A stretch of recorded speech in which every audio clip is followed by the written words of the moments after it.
Well, we get it rolling on the Krueger Show. Happy opening day, Giants fans. Larry Krueger, Ned Colletti. No backdrop. Wait. There it is. Hey.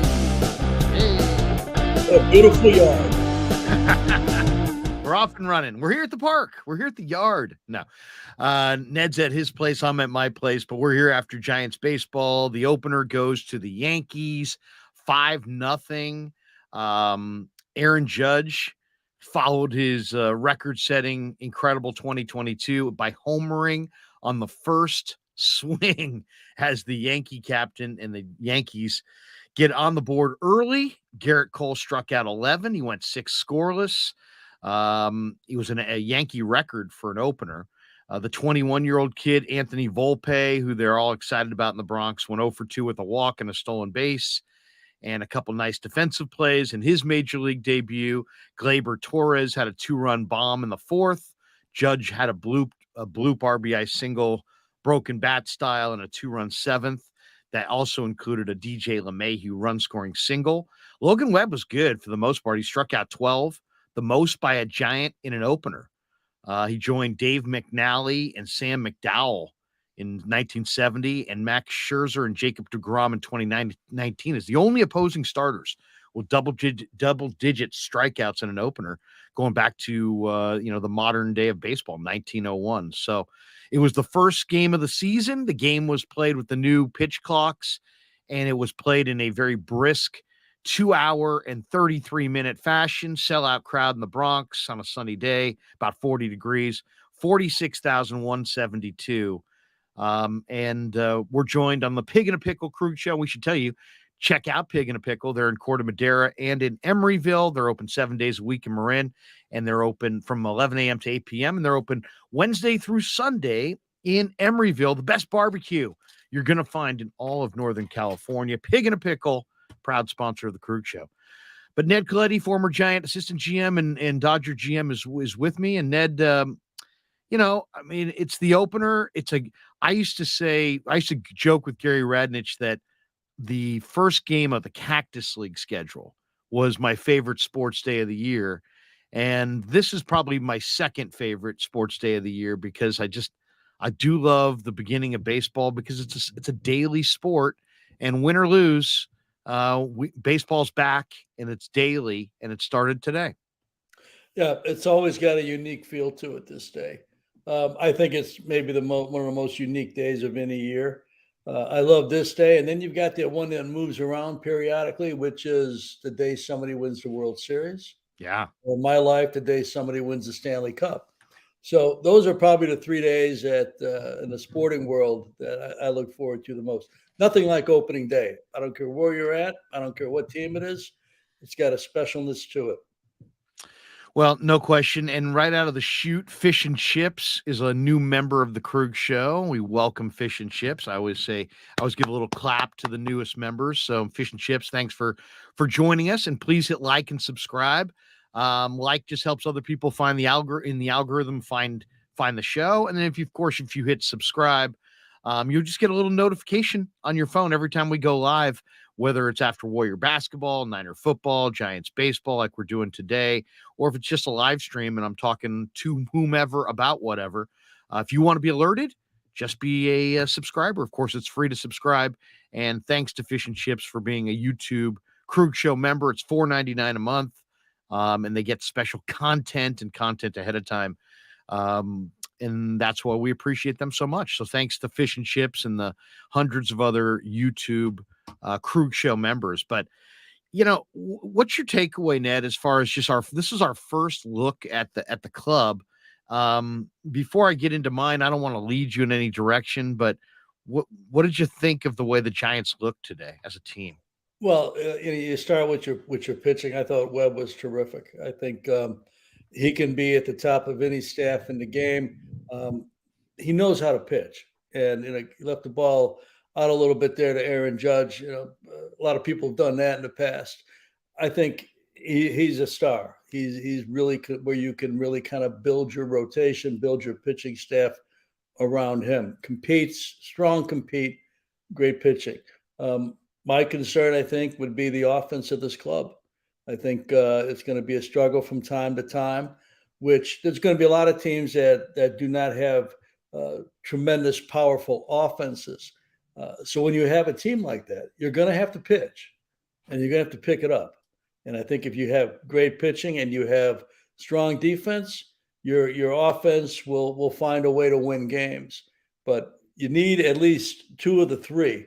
And in the case of the Giants, I think the pitching and the defense will have to carry the club for a while.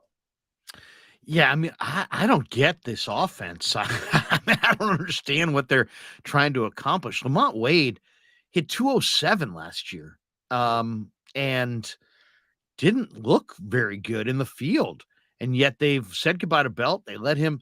He's right there, leading off. You hit 207 and you're leading off.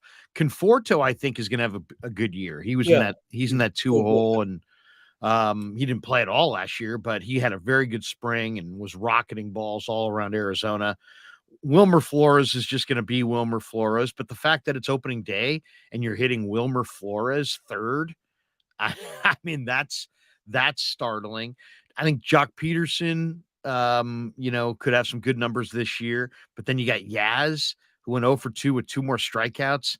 Yaz hit like 214 last year, and he's hitting in the 5 hole. Yeah. So this team is it's funny. My takeaway when I was down there was, you know what? They've got pretty good depth of pitching across the board. Not just on the 25 man, but really on the 40 man. Pretty good starting pitching depth, pretty good bullpen depth. And I wonder if their pitching can keep them in it. But defensively, it's very much similar to the club they had last year, if not identical. You lost Longoria and Belt, who are great, fielders on the corners. And who knows what they're going to get defensively today it was Flores, but I think David Villar is going to play a lot at third. And then you got Lamont at first.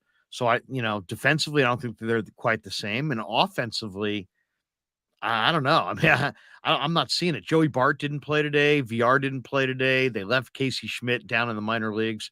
Offensively, I think this team is going to be really challenged, especially on these West Coast games. Dodger Stadium, Oracle Park. These are not easy places to hit.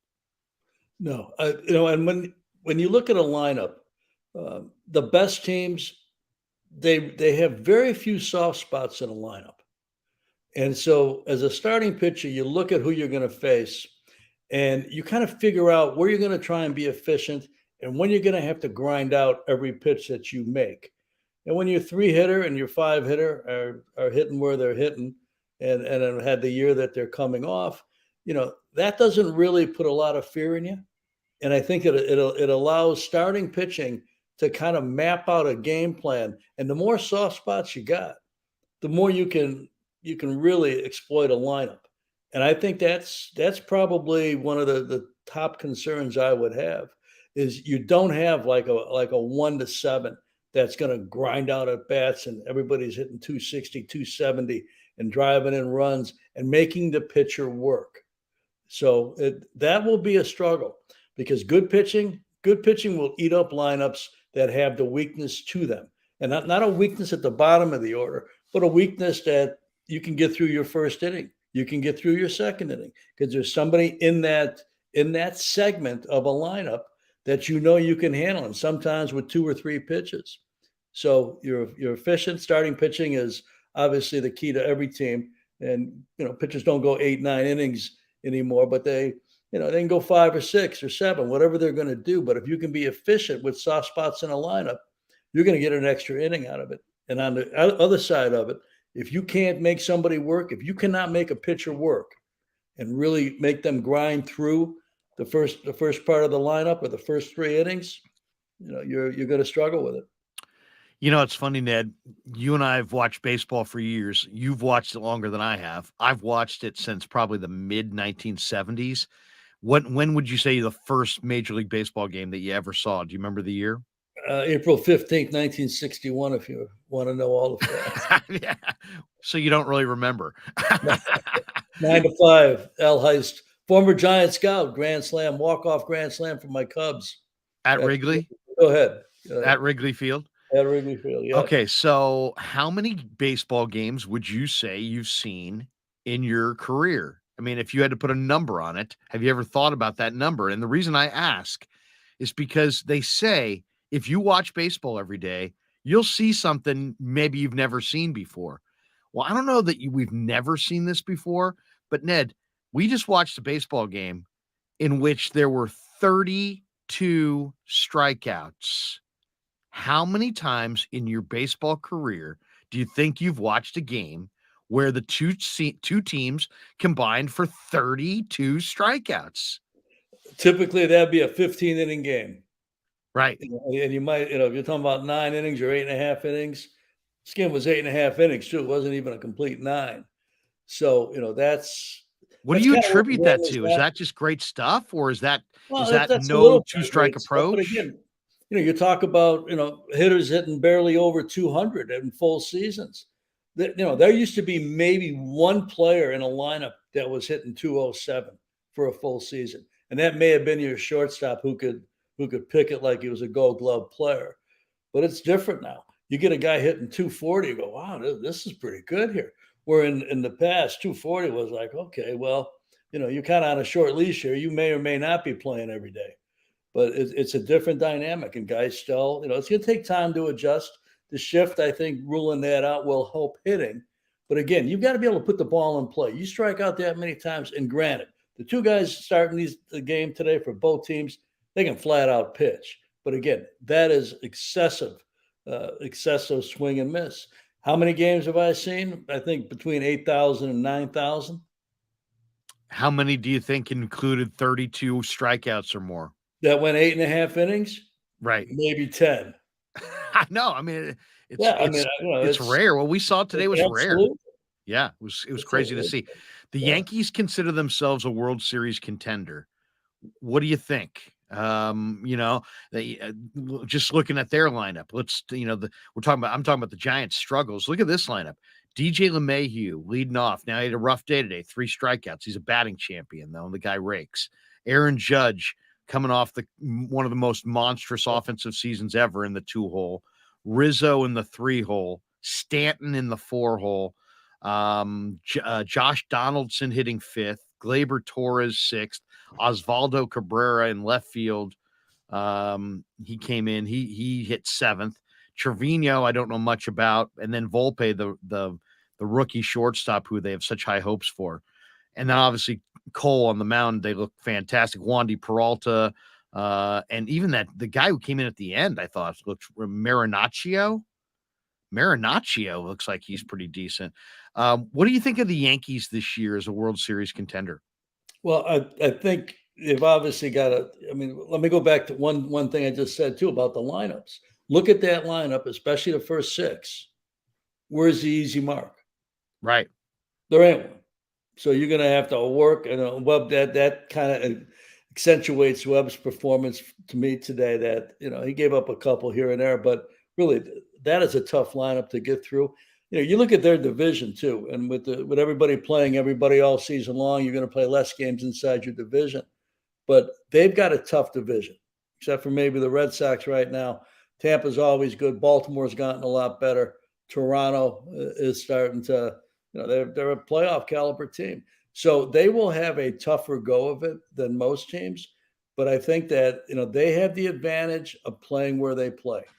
And New York is a tough place to play in. If the Yankees are playing well, tough place to win in. So I think they got a chance to, win 90 games or so. I know they got one of the greatest special assistants in the history of the game in Sabes. So, that'll help them too from time to time, him and Cash. But I think that they got a chance to be a really good team. Are they the best team? Not yet, but you only got one game in the books. Yeah. No, I mean, they are in a loaded division. Grilled Cheese says, Larry, if you're able to do this 162 times this season, you'll deserve Man of the Year. There's no chance in hell I'm doing this 162 times. There's no way. I could never do this for 162. Skywalker Destroyer 52. Krug, I need you to rant like how Grant Cohn rants about the Niners. Give it time. It's the opener. You know what I mean? I'm getting warmed up. But I will say this, I always like to, I like to think of myself, Ned, as somebody who's critical but fair. And so if you're going to be fair in a sport like baseball, you got to see a few games and see the team play. Now, what's a fair number? I know there are people that are like, I can't say, I won't say a harsh word until June 1st. Well, that's not me. But, I need to see 5, 6 games. I need to see a once through the rotation, maybe twice through the rotation, see what the pitching looks like, see how the bullpen is kind of slotted, who's pitching where, whose stuff looks good, whose stuff looks ramped up, who's a surprise, how this lineup comes together. You can't jump up and down on opening day. But let me ask you this, because you and Brian obviously ran the Giants from day to day throughout an entire decade of baseball. And there were years where I'm sure you had one expectation of what kind of club you built in the Cactus League. And today was a day with a lot of hope and a lot of expectation. But when you guys would talk about the team before the year or in this part of the year, would you get into the nightmarish side of it right away? Like, hey, look, if this thing falls apart and we get bombed, out of April and we go 9-22 to start, what are we pivoting towards? Are we pivoting to a trade? Are we pivoting to a call up? We got to bring this thing along. It's a business. You're trying to attract fans all year. You want to bring it along throughout the year, but at the same time, you want to compete, which starts opening day. Did you guys have those conversations like, hey, we think we got a pretty good club, but let's just say we get blown out of the water here. What's our pivot point? Or is that too even negative to get into when you're kind of an all-in thinking like an executive would be on a team? Well, that would be a little extreme. I mean, starting in 1997 when we both moved up to the one and number two positions, we didn't have very many bad teams, and No, you so guys are pretty consistent winner. yeah, you didn't really, and even the Dodger teams that I led after that, and the Giant teams that Saves led after that. It's I would always wait until like May to really let things settle in. Meanwhile, you're evaluating every day. You're picking up pieces of information every day, sometimes neutral, sometimes, hey, this has got some promise to it. Sometimes, whoa, this isn't going as we thought it might, or it's going poorly and we thought it might. So, you got to give it a piece of time, because if you're impatient, you're going to make mistakes. The most mistakes that you can make are when you don't have all the information you need to make the right decision. And so you got to let guys play out. Some guys start slow, some guys start quick. And you got to realize that going into. You don't want to fall too far behind. But I think all of us worry or think about not doomsday, but really, okay, what do we have today that we're going to have to figure out? I know that even with teams that won 100 games or close to it, and we're like box to wire leading divisions, you wake up every morning and you got 5 things you got to solve, and there's another 5 or 10 coming that you don't even know what they are yet, but that's going to be a constant day of trying to figure out how we're going to get this thing to be as good as it can be. Even if you go 10-0 to start the season, you're thinking that way because it's competitive and there's always something that can go upside down. But I would wait. I would wait probably 4 weeks, let that rotation get going, let everybody get settled in.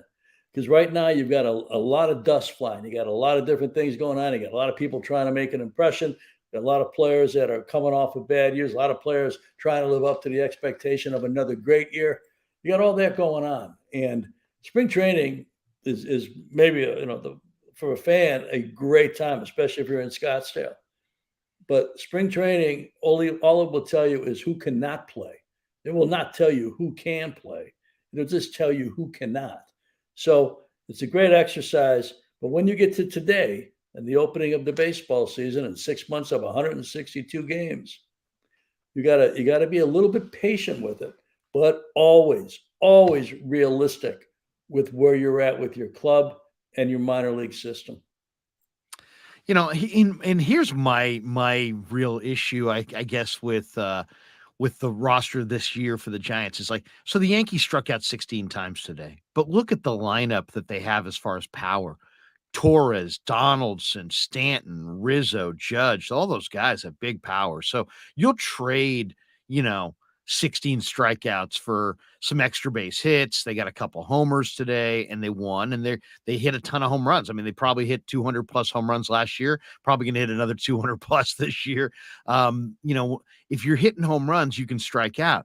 The Giants got 4 singles today and struck out 16 times. So and I don't know where the offense is going to come from. If you had a challenged team like this, would you try to go with some younger guys, or try to go with some, are you looking for, it's hard to acquire power. It seems like it might be a little easier to acquire speed. Would you try, I'll give you an example. They're just trying to fill in holes right here. It's Stephen Piscotty, who's slated to make the team. They released him.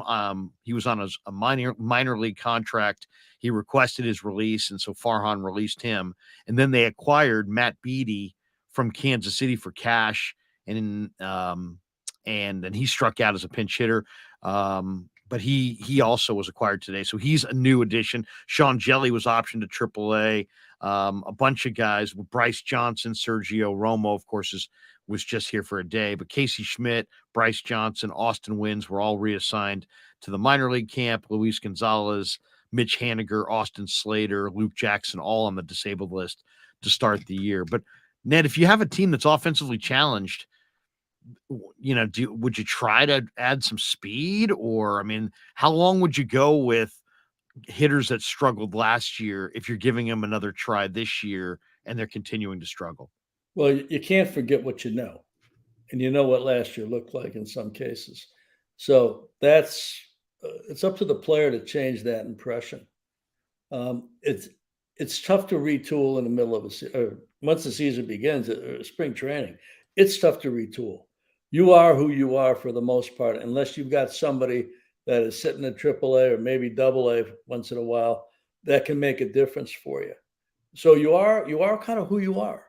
And I think as your season goes and you see what the effort is, and you see if some of your players are getting better, or some of your younger players are starting to make an impact, that will change your focus as the season goes on. This is a very successful franchise. This is a franchise that has talked about having a lot of payroll flexibility going forward. So as you look on a daily basis, there may be a team or two out there that as you get into May or you get into June, they're not living up to their expectation. And somebody, payroll is always a consideration. If there's a team out there that's got a relatively high payroll that doesn't live up to expectation, and they've got a hitter or two that you think can help the club, you may be doing them a favor by giving them a little flexibility financially, and also doing your club a favor.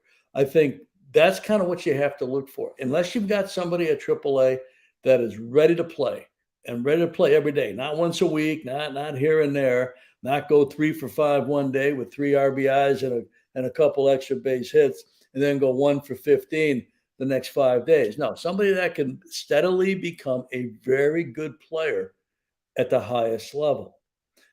Those are your choices. And you continue to work with your coaching staff, with the players that you have on your roster, to see if you can fix it. The speed component is huge. Anytime you can make the defense move, you've got a chance to have something good happen. So having speed and grinding out your maybe infield hits, or using no shift to your advantage and going first to third.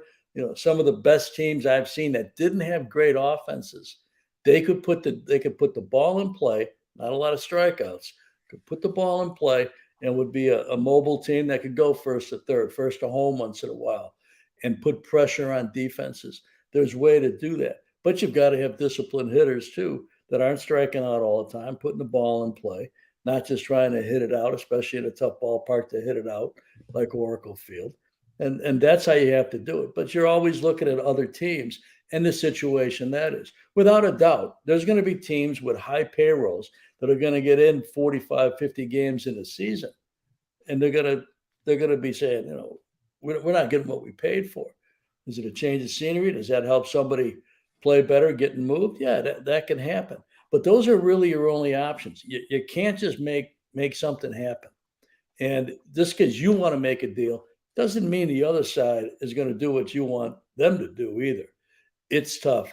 The time to really kind of rebuild your group and support the areas of weakness that you want better is the off season.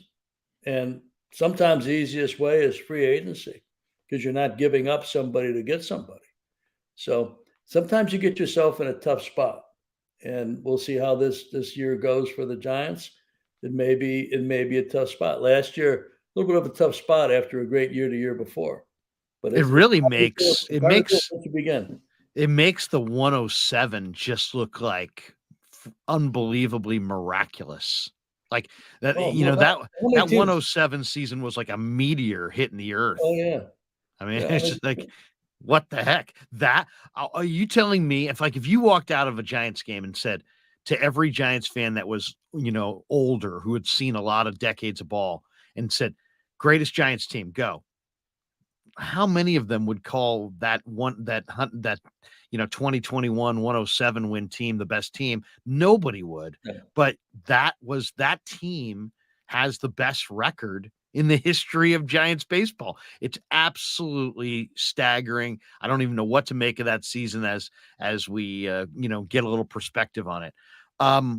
Take us behind the scenes, Ned, because the Giant ownership group that owns the team today is almost identical to the Giant ownership group that owned the team when you ran the team.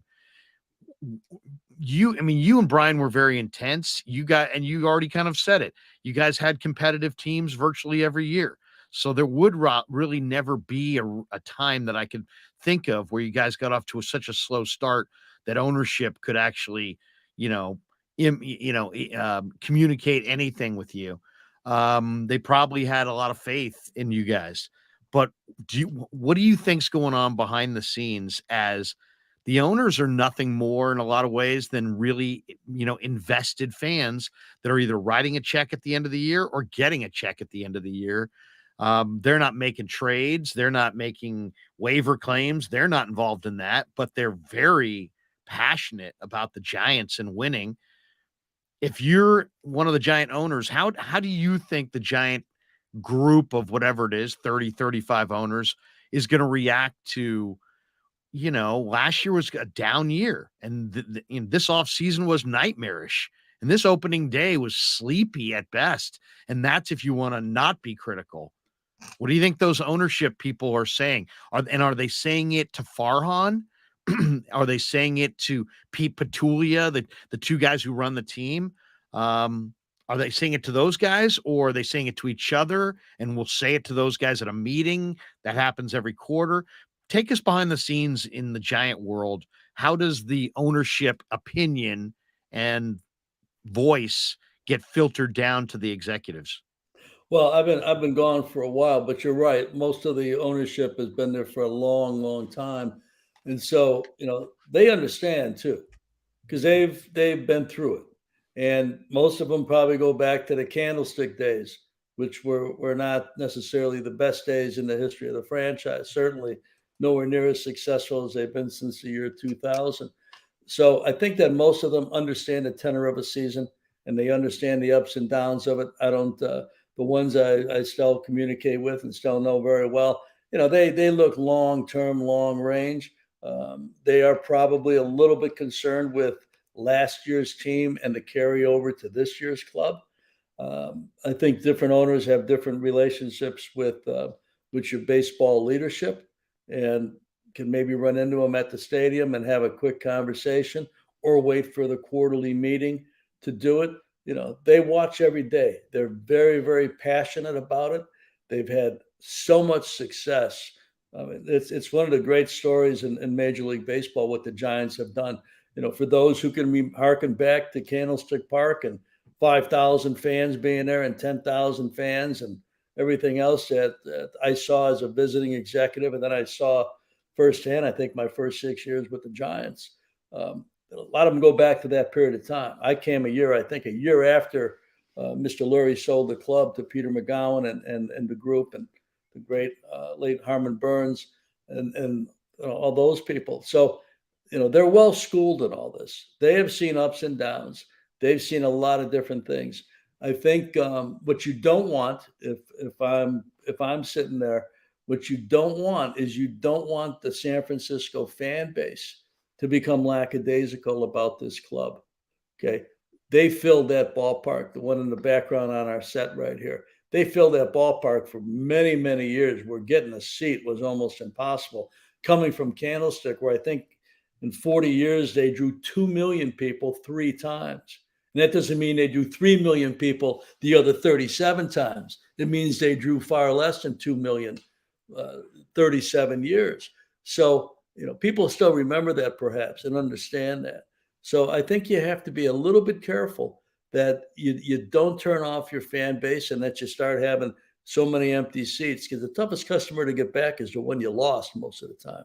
So I think that is probably a little bit of a long range, long term look at maybe the worst case scenarios. But you're not talking about new owners here. You're not talking about people who are trying to figure the game out and get frustrated every time a team gets beat. Well, people that have been through a lot, been ultra successful with this franchise, and has seen it at its peak for a long time. So I think that they'll probably be patient with it and see it for what it is, and then help make decisions. Again, this game, because you play it every day, you got to pick up a little bit of information every day. You start making big decisions based on one day, 1 week, even a month sometimes. You'll end up trading away somebody that goes off to some other club and does something pretty special. But you got to be wise, and you got to be truthful with your evaluations of where you're at. Long answer to your question. Well, I mean, it's such an interesting dynamic to me. So like there's winning on the field and then there's winning as far as money. Um, and a lot of these people that own these teams are incredibly rich and made their money elsewhere. But like, for example, the Giants last year were a very disappointing team. They finished 500, but they had to go on some miraculous September run to get there. Um, it was a very disappointing year. It was a very dull team, but they made, I think, like $75 million dollars as an ownership group.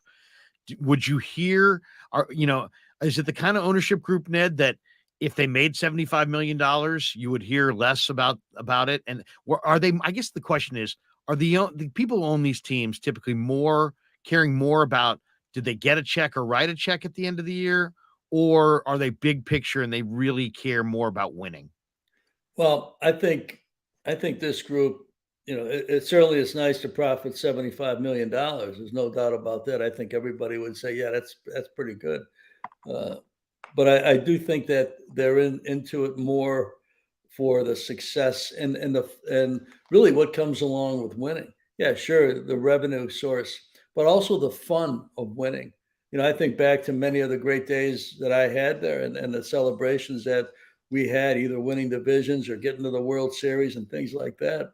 And their excitement, the feeling of it, you know, that that had huge value to them.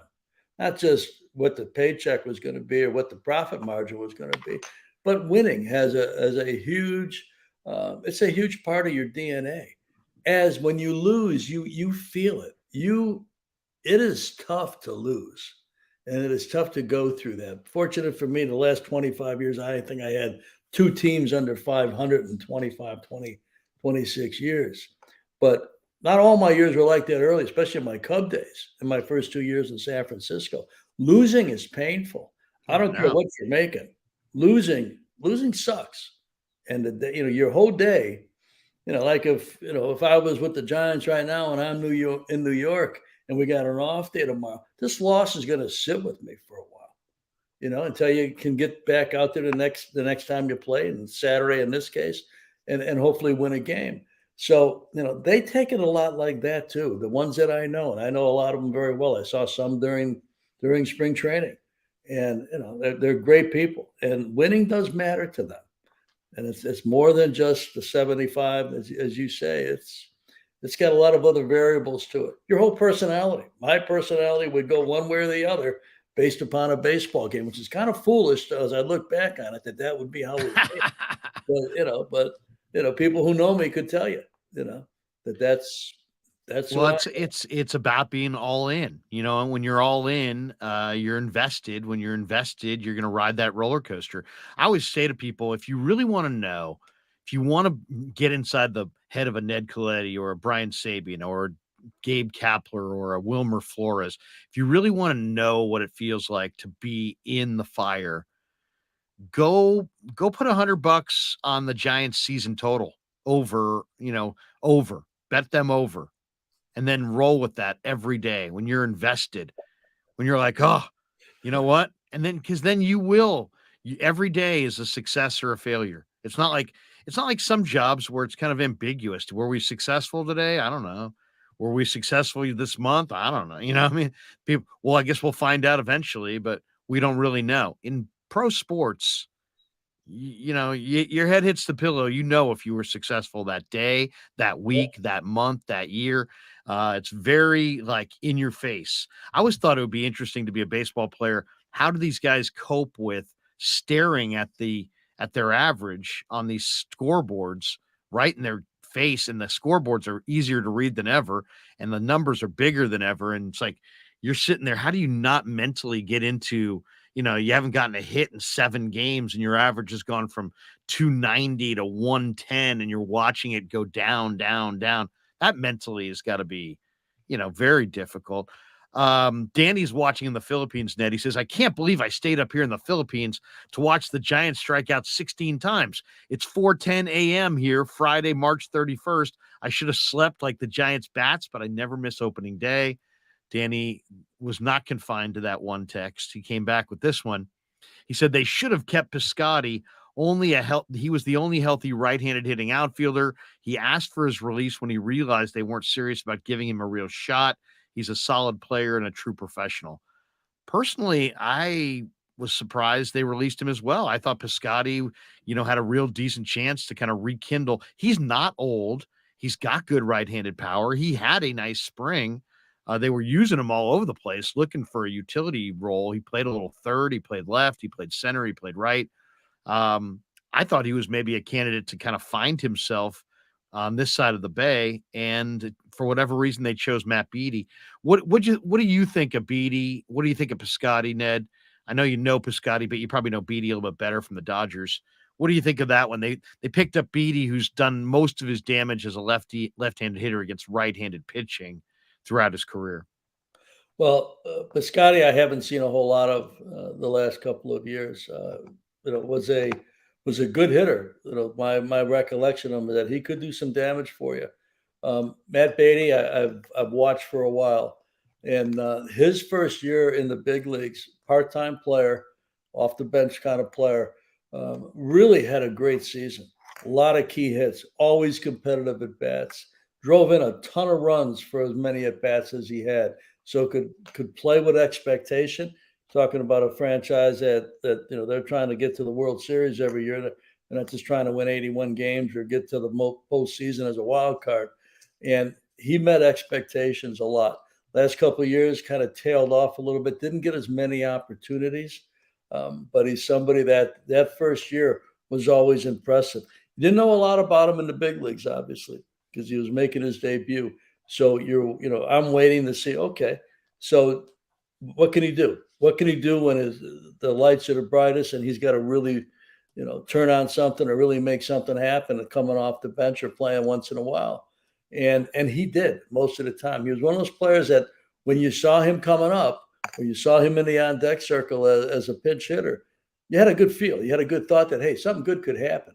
Hasn't been quite the same the last couple of years, but he competes. He competes hard, and he'll give you everything he's got on a daily basis. Whether it's enough or not, time will tell. The game will tell us, but he will compete. You guys occasionally, sometimes did the odd maneuver of adding somebody of significance in late March. I mean, it's March 30th, and now the season's underway. Usually March 30th meant you had another few days of spring training. But I can think of a couple guys. The one that really stands out to me was Santiago. Didn't you guys add Benito Santiago like in spring training or Yes. It's funny, as you started to say this, that's the name that popped into my head. As soon as you started to talk about adding somebody in the spring, I thought about Benito. Go ahead. How does that come together? And I mean, if you think about that, was an amazing freaking addition. I mean, seriously. I mean, nobody ever talked about that. Nobody wrote a story about that. But you picked up a major key cog of a World Series team. Basically. I mean, I don't know if you picked him up the year that you guys went to was it 02? Yeah, I think it was the spring of '02. I think Yeah, it was like and so St. yeah, I mean, Patrick's. this guy became a catcher on a World Yeah. Series team, and he was an awesome player in his day. He was a little past his prime at that point, but how did that come together? And I mean, do you remember the Okay. circumstances that made that thing come together? Oh, yeah, we didn't have enough catching, and catching is the one position, besides your pitching. Catching, you can't make that up. You can't, if you don't have it, and you don't have it in the other position players, you just can't put somebody back there. It's impossible. And our catching was a little bit thin going into camp, and so we kind of had our eyes, on acquiring a catcher. And as that spring went on, kept looking at who was available, talking to our scouts in Florida, AZ, who might be available, and Benito hadn't signed. So I can remember looking for his agent in the directory, and I couldn't come up with anybody.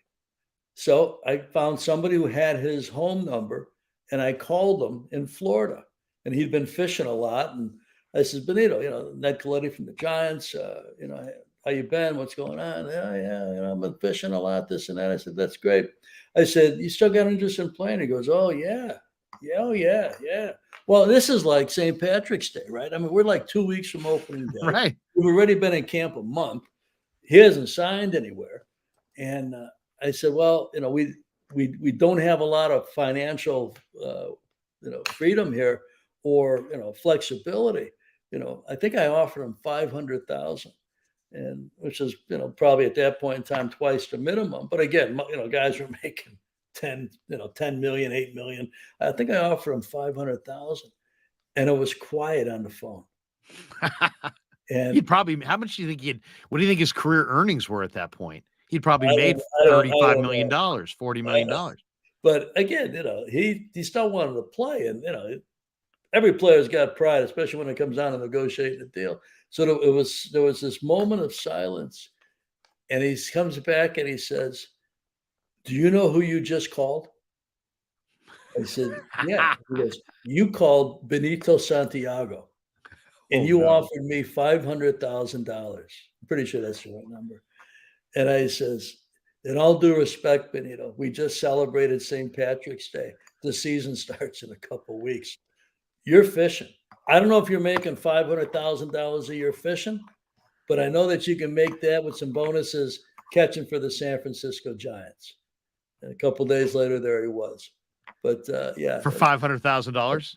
oh, I think that was it. It was right. We didn't have the flexibility to. I wasn't going to offer him 500 and pay him $1.5 million. Right. That was it. We didn't have time to waste either. We didn't think he had time to waste because the spring training was burning away. But we weren't going to get into a long negotiation. And whenever you negotiate without the agent, it's a tedious exercise. Oh, I bet. I mean, David Bell, after '02, when he had that great year for us, he was signed for one season. We acquired him from Seattle, I think. And 1 year, For Randy great Wynn, year. wasn't it? Or I'm sorry? was it for Randy Wynn or something like that? No, yeah, I don't Or think maybe so. that was the Estes I trade. think I think Randy came later, but we acquired David Bell, and tremendous player, one of my favorite players in my career. And then he was a free agent, and he called me and he says, "I think I'm going to negotiate for myself." I said, "No, don't do it. Please hire somebody."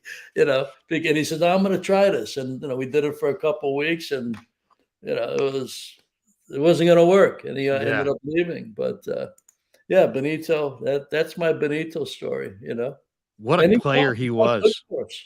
What a player he was. Yeah, I mean, Benito was just a ridiculous. There were some games that year that were deep, long extra inning games that he caught the entire game. And Oh you're talking yeah. about an older guy at that point. The next year, I think we signed him, And I can remember, I think he had an agent at that point, and I either told him or I told the agent that most of the time you're going to give bonuses for at bats and games played and things like that. I says, you may be the first player who we pay more to play less. When you start getting over the 100 game catching mark, the productivity is going to go the other way. So, you know, let's keep it under 100. We'll pay you well for that. But if there was a way to pay you less the more you played, we may have thought about a way to do that. Let's segue into the Giants played Roberto Perez today over Joey Bart. Jeff G says Bart is not a great defensive catcher, just average. His bat was supposed to be the difference. They've seen enough where you can see they've lost faith in him already. There's no doubt. I mean, when Kapler was in the dugout earlier this spring, they just he's not ripping Joey Bart, but you can just see that they feel like he's got things to work on. They're not necessarily all that impressed. They've got Sable, they've got other options. Roberto Perez is obviously a veteran option, but they don't seem in any real rush to like get Joey Bart out there. I mean, I'm not sure if they just were saving him because Cole is so tough and they don't want to dig himself a hole with 4 strikeouts and opening day. I don't know what thinking. He does swing through a lot of pitches. I saw a scouting report years ago on Bart, and they're like, oh, he could be an incredible player, or he could be kind of a Mike Zunino type, which is, low average, maybe hit you 15 to 20 home runs, Yep. big, strong guy, but not necessarily anybody who's going to hit even 250 in the big leagues. What do you see with Joey Bart? Well, I see a lot of potential when he was drafted. I've seen some advancement. I haven't seen anything that makes me feel like, okay, he's going to live up to expectation. Expectations many times are unfair because that's somebody who's not that person expecting a person to do something. But I think in my mind, I'm going to watch how the Giants play him. I'm going to watch what they think. Nobody knows a player better than the people who lead the team the player plays for. So, my opinion is that, but I think it'll be swayed one way or another 2 ways. One is how they use them, and if they play them all the time, and if they start to play them against the Garrett Coles of the game, or if they're going to be a little bit more judicious with it and kind of pick their spots, and what he does. It's the most important thing. But I scout in the NHL, and I always watch, and I did a lot of scouting in baseball for 40 years. I always watch how the team a player plays for, how they use the player. In a hockey game, if you're down by a goal or up by a goal with 30 seconds to go, it's the guy in the ice. In this case, are you going to see a player play against one of the best pitchers in the game? Are you going to see that? So 2 things. We'll wait to see the performance, but I'll also wait to see how the Giants play them.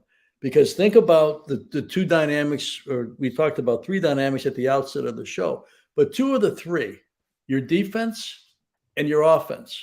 And in his case, ability to call a game, control a running game, things like that. Okay. This is not going to be a great offensive club, maybe a good offensive club, but it's not going to be a club that's going to outscore everybody. It's going to have to pitch and it's going to have to play defense. So knowing that will tell us a lot about how they feel about Joey Bart, because it's going to be more defense than offense. They're going to need offense. If they think he can contribute offensively, you're going to see him. If they think he can contribute defensively and save a run here or there, or keep the running game intact, or get the pitching staff through tough innings, then you're going to see him there. If you don't hardly see him in either, then you kind of know where he's at. But hopefully he'll get a chance, and he'll have maybe a little bit less pressure to be productive and to do it. I think last year, there was a ton of pressure on him early.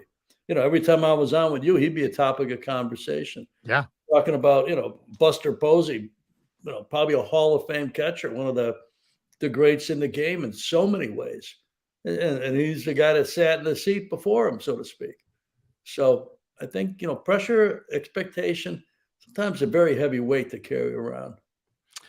Well, he's got the one thing I'd be deathly afraid to trade this guy if I was a general manager. He's got just crazy bat speed and power. You know what I mean? I mean, it's like if he Yeah. figures it out, this guy could hit 30 bombs. I know that sounds crazy because he really hasn't done that. His career highs, he hit 11 last year, 11 in 97 games, about half a season, about 250, 260 at bats, 11 home runs.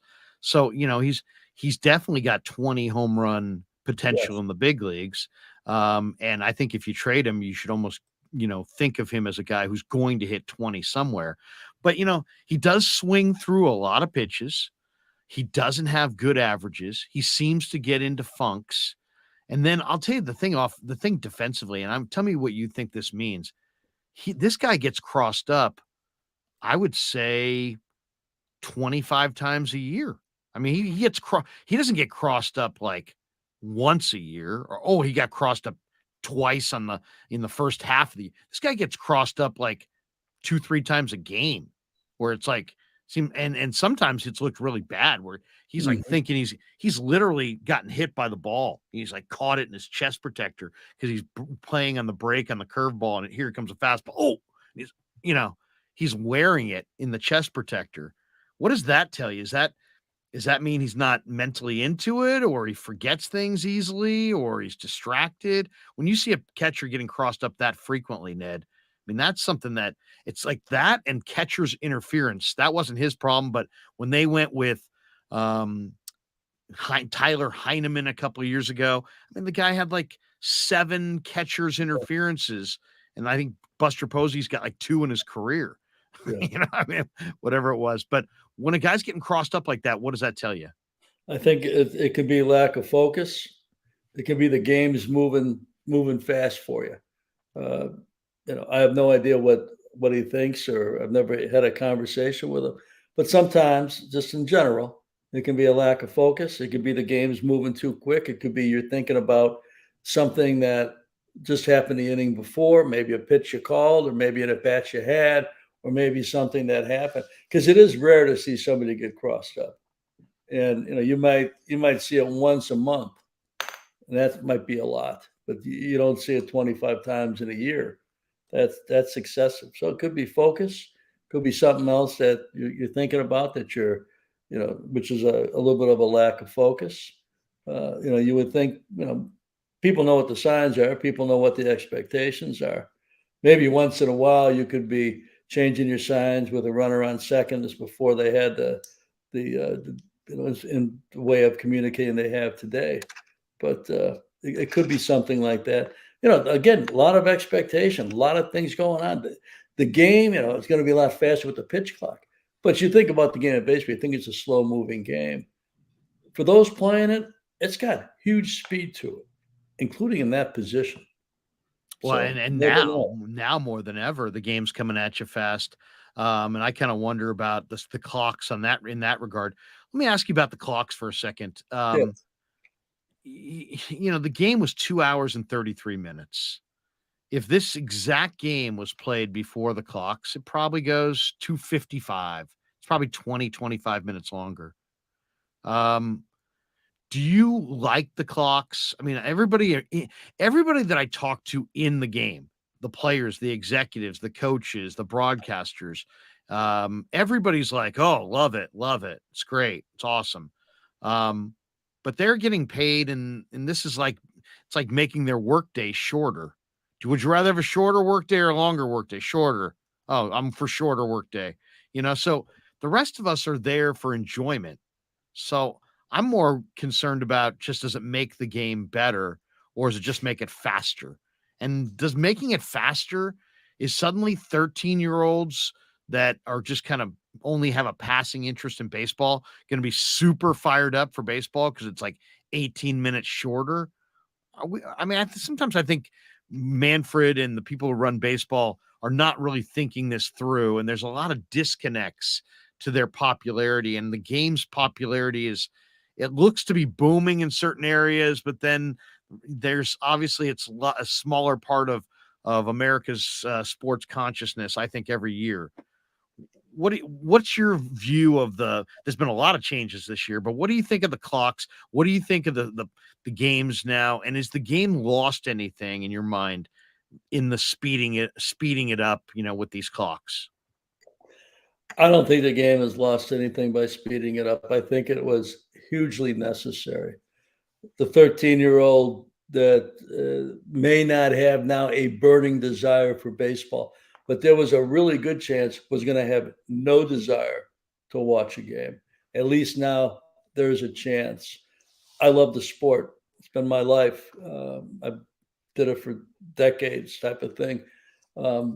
Traditionalist, but I can't tell you that I enjoyed watching games that went almost 4 hours for 9 innings. And you're not going to, what I always thought, if you're not going to have the pitch clock, you know, you need better pitching. You need guys that throw strikes, make guys put balls in play and make there be action. You're not going to be able to really do that, especially if you expand at some point in time, you're going to have even worse pitching. So I think this is a remedy for it. Is it the right amount of seconds between pitches? Well, maybe they adjust it and then a year from now or something like that as they see more to it. I think I'm not saying the survival of the game was based on that rule change, along with the shift and the bigger bases and things like that. But I think it was so important because I worry about the game. I worry about people having an interest in it, and I think it was a bold move, but I have no reason to think, not one, that it wasn't the right move. And I think that it'll have a chance to expand interest in the game. And maybe those people you have people who are passionate about it and people who could care less. You also have people in the middle that are kind of on the fence to it and may go once in a while, but it's a little bit of a long thing. I got to drive there, I got to park, I got all this time, or I got other things I could watch streaming than a 4-hour 9-inning game. But I do think that it's the right thing to do at this period of time. The world's changed drastically in the last 20 years. And there's so many different ways people decide to use their time and their financial wherewithal. And I think when you make it convenient to do something and you shorten the amount of time you have to spend doing it, and 2.5 hours is still a decent amount of time. NHL games don't go that long, and I think it's the right thing to do. It's interesting. It's like the game to me is not, as far as how entertaining it is not predicated on the length. To me, the game's entertainment is about the action. And or the lack of action. Right. Give you an example. People wanted to, they don't like the 3 outcomes, in baseball, the walk, the strikeout, or the home run. What do we get today? We got some home runs. We got 32 strikeouts. 32 strikeouts. Not good. Let me tell you everybody's got that moment. You mentioned it. I asked you, about going to a game. You mentioned 1961. All right, I'm going to go back 1974. 1974, I think the Giants are playing the Cardinals or the Phillies. My dad comes home. I'm 4. I'm 4 years old. I mean, the fact that I can even remember this is amazing. I was 4 years old. My dad comes home from work early on a Friday. He's like, we're going to the Giants game. I got tickets. I'm like, great. So we get the whole family truckster, the station wagon. We get out there. We walk in. And since he got the tickets late, we were getting there. The game had just started. And Bake McBride, if you remember Bake McBride, hit one in the gap. And it was the AstroTurf. And I'm walking in. The game's bigger than life. First time I've ever been to a Major League Baseball game. And I can just remember how electric it was. And Bake McBride hit a ball in the gap, hits that first base bag. They had the helmets that didn't have the ear flaps. That thing just flies off. Most of the players had the cap underneath the helmet. The helmet and the hat both fly off. He had just a huge, huge afro because it was the mid-70s. And it's just bouncing. He had long legs. He's flying around the bases, and the ball's rolling, and people are cheering, and slides into third, and there's a play, and he was safe. And I mean, and literally that moment, it was like I was hooked, right? It was just like so much it was so dynamic to see it. And I'm thinking about that, and I'm like, that level of dynamic is almost hardly ever seen in the game today. What I saw was a triple by an athletic guy, and his helmet went flying, and the atmosphere and the whole thing. It was electric. You couldn't keep your eyes off it. The game has lost a little bit of its athleticism. There's less balls in play. There's less stealing. There's less running. There's fewer. I mean, maybe I don't want to say the guys today are not as good athletes, but there's just not as many dynamic athletes.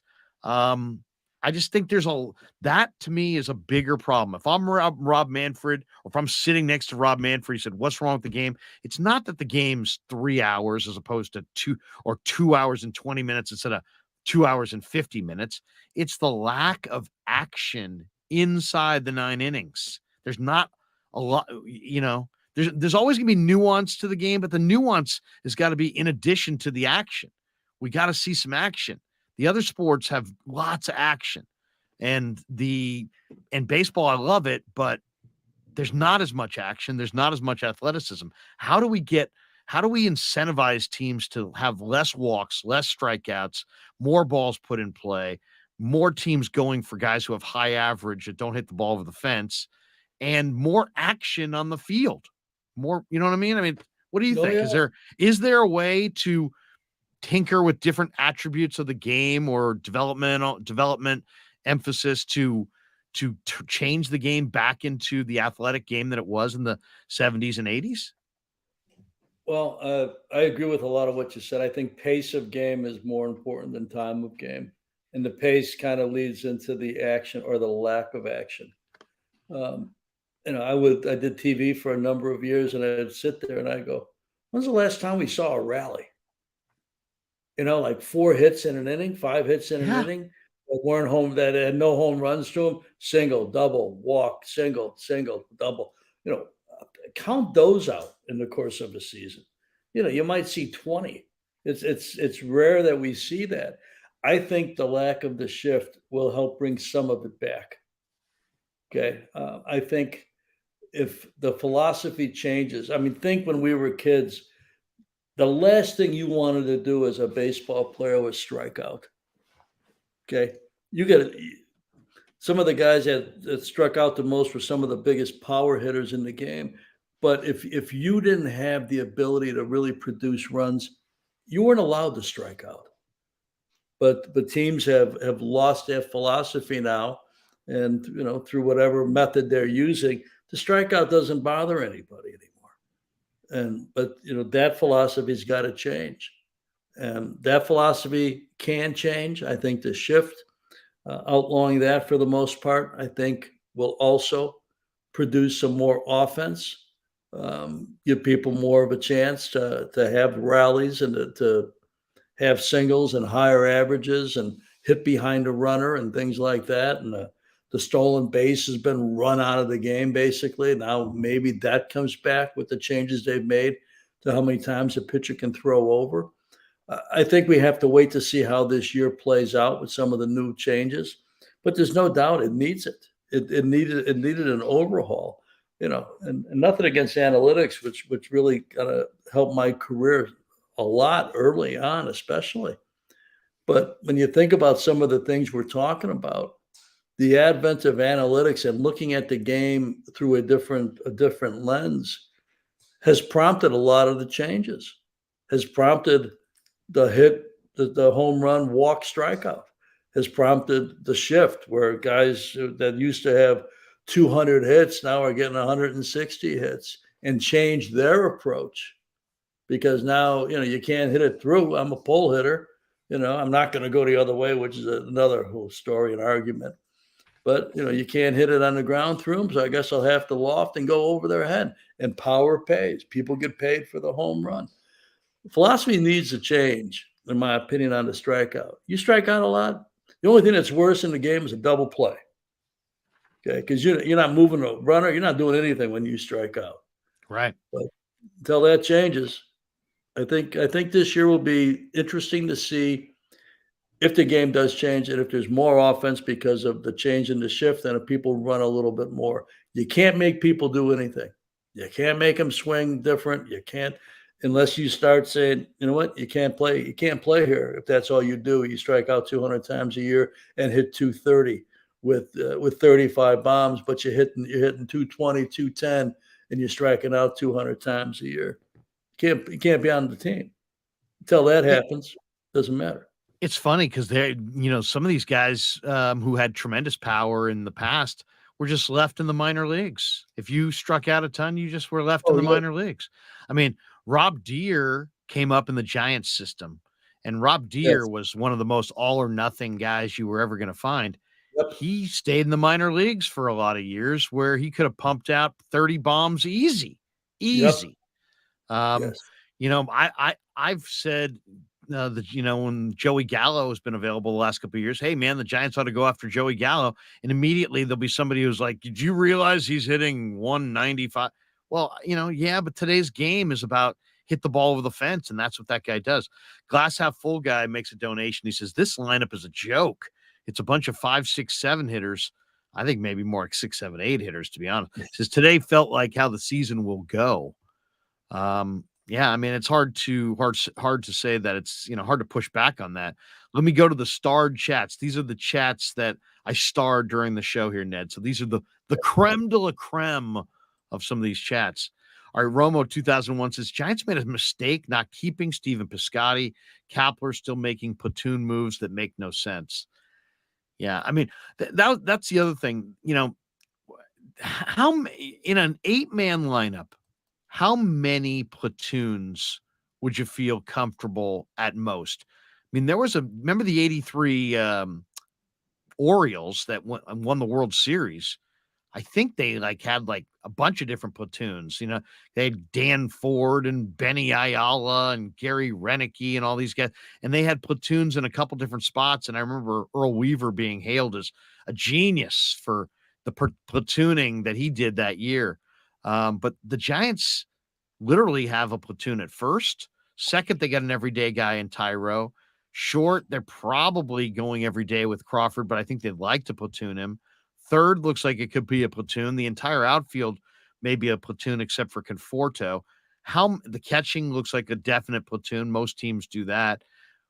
How many platoons are you comfortable with, Ned? How many everyday guys or how many positions of the 8 as a GM do you need in your mind to have an everyday guy versus 2 guys sharing? Well, Or maybe 3 sharing? it's changed a lot. You would always try, except for your catcher, your 7 other position players. You would always try to find players that can play almost every day, and you built your bench differently, um, totally different in today's game. So it may be good in some ways because it keeps guys sharp, but it also lowers the expectation. And you end up with limited players who maybe can't hit left-handed pitching and will never hit left-handed pitching because they're only going to get 30 at bats a year against a lefty. And somebody gets hurt, now suddenly that player is in a tough spot because they're going to have to play every day for a period of time. It's one of the drastic changes in it. I mean, we would always look for guys that could play at least 140 some games in 7 positions. And you're catching, you have to be a little bit more judicious with, but you'd always look for that. And maybe you had one platoon, maybe you had one situation where people were both going to get 300, 325 at bats during the course of a season, but you didn't have many more than that. And if you look back at just the amount of plate appearances hitters had back in the day, so to speak, you wouldn't have you'd have 7 that would have 400 more at bats, and everybody else would have 100 to 200 or 50 to 200. Now you're going to have far more players that have got 250, 300 or more on a club. Could be good, could be bad, but I think you limit a athlete's expectation when you don't play them all the time, and they become sort of a specialist against a in baseball. Somebody who throws on the left side or somebody who throws on the right side. You're limiting what they're ever going to be able to do, and their game, will not necessarily get better. One of the great things about Jeff Kent and Barry Bonds is their game kept getting better. And as good as they were, Clayton, the same thing. Clayton may get satisfied when he looks back at his career. I don't think he's satisfied today. I think he tries to get better every day. I think I could say the same thing about Barry, about Jeff, about a lot of guys that were in San Francisco. And I don't know if guys get better today. They're only going to hit their left hand, they're only going to hit against right-handed pitching. Well, that's great. But you're only going to play half the time. A few more of these. Fish and Chips said, you need trumpets, Larry, for every new member. Okay, I can work that. That's We pretty can work in interesting. we'll go trumpets. Junior says, offense is a joke. All right. Succinct, very succinct. I like that. Made in the USA, just DFA Wade and Yaz, please. People calling for DFAs on opening day. Google is Skynet says, demoralizing first game. It was just kind of low energy more than anything. 'Cause, when you don't score runs and you have 4 singles and you only had 3 at bats in the entire freaking game with runners in scoring position, yeah, it has a vibe of kind of like, it was not a lot there. MF says, feels like last season did not end. Mark Gray says, Ned is right. Nobody in this lineup is feared. I don't know if Ned said that exactly, but Ethan, I don't think a single one of our hitters would be in the Dodgers, Phillies, Padres, or Astros starting lineup 1 through 9. It's fair. Mike Vaz, I really wish Farhan's option for next season and year was not exercised. Now he doesn't have any fear of losing his job, especially if the Giants underperform. People going at Farhan. Fish and Chips, nobody's writing the season off, but you need at least 2 to be consistent batting contributions daily and at least weekly. Any ideas on whom that might be? I mean, I think you need more than 2.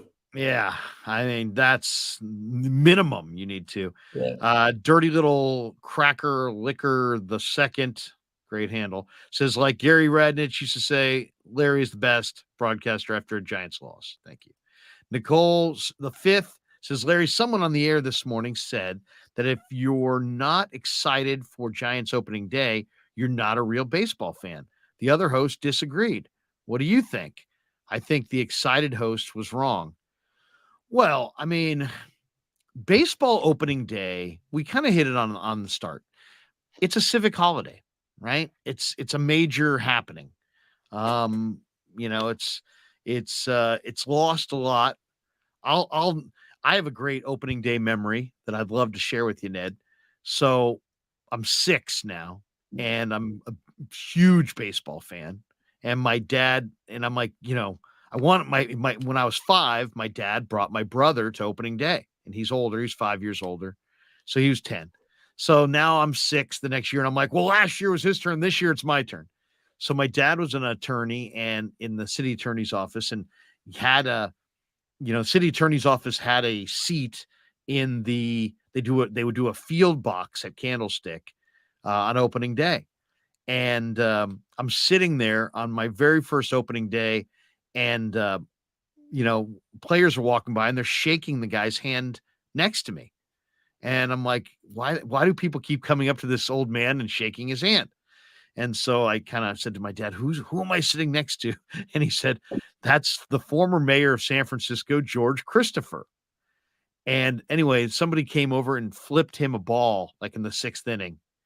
And I had a jacket, right? And he pointed over there, look over there. And I looked over there, and he took the ball and he put it in my pocket, right?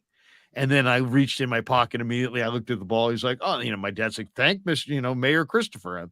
Thank you, Mayor Christopher. So I remember that was just like, and just being there when I should have been at school. And even though I was only 6, just being there with my dad and on the field box and the sun shining and it's baseball. It's like, I don't know. In some ways, baseball opening day, I do understand the romanticism of baseball opening day. More so than it might be one of the only things that kind of exists like that in sports today. but there is some. It's not opening night in the NBA is not the same.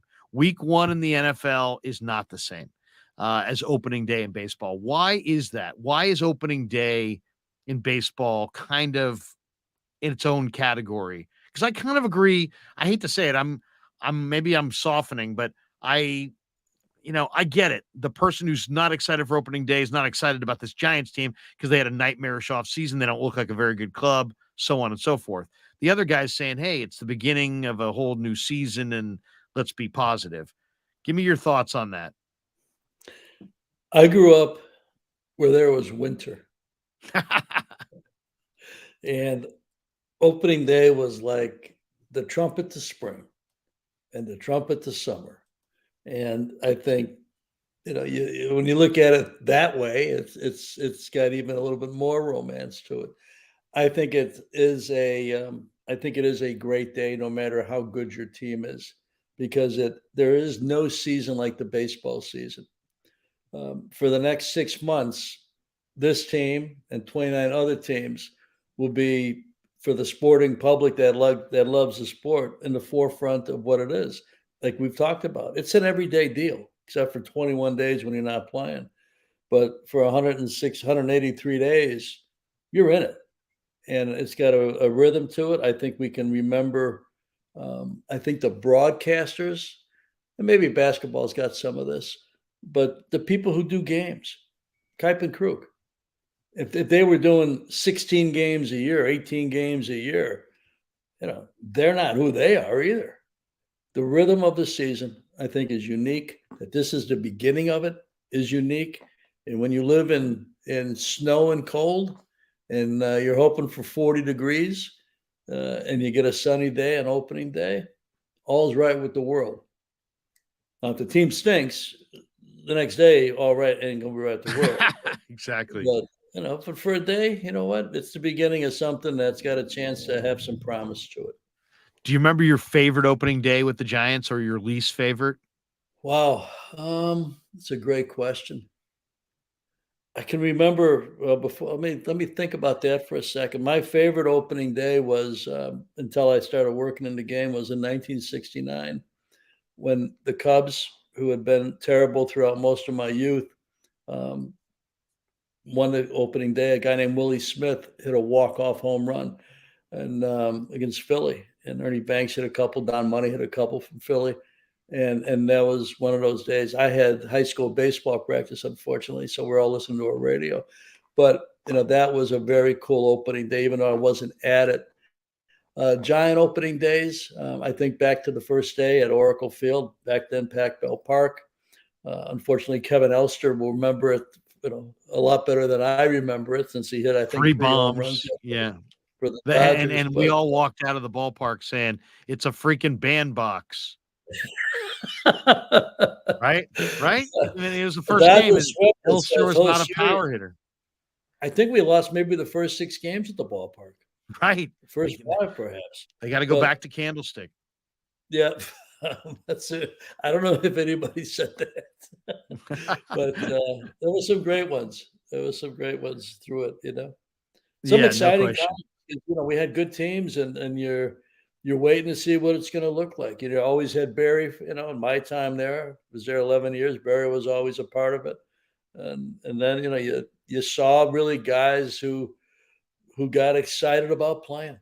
And those Giant teams, I was in the game 40 years. Those Giant teams, um, they really, really played hard. That group, Jeff, Richie Aurelia, David Bell, Daryl Hamilton, God bless him, and B, and all those guys. I mean, they crushed it year in, year out. JT, Benito, they it was a highlight of my career working there and seeing the approach that they had. 'Cause the Giants weren't always a great team. And suddenly the mixture of the guys that came into that organization, they had a chip on their shoulder, they had something to prove. And boy, they loved playing. Couple more before we let you go. We got this one from PMG. Is Barry Bonds available? I'm pretty sure he can still hit.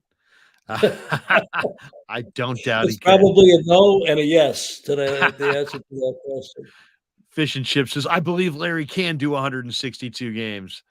Coach is bringing Colletti as GM and Wotus as manager. There you go. You knew that was coming. MF, Gabe Kapler. Oh, this is great. Ask the NBC Sports Bay Area camera person to take a step back. Take a step back. In the Here we press go. conference? I guess. Here we go. Delta Dave 44. Schmidt will be called up as soon as his service clock isn't a factor.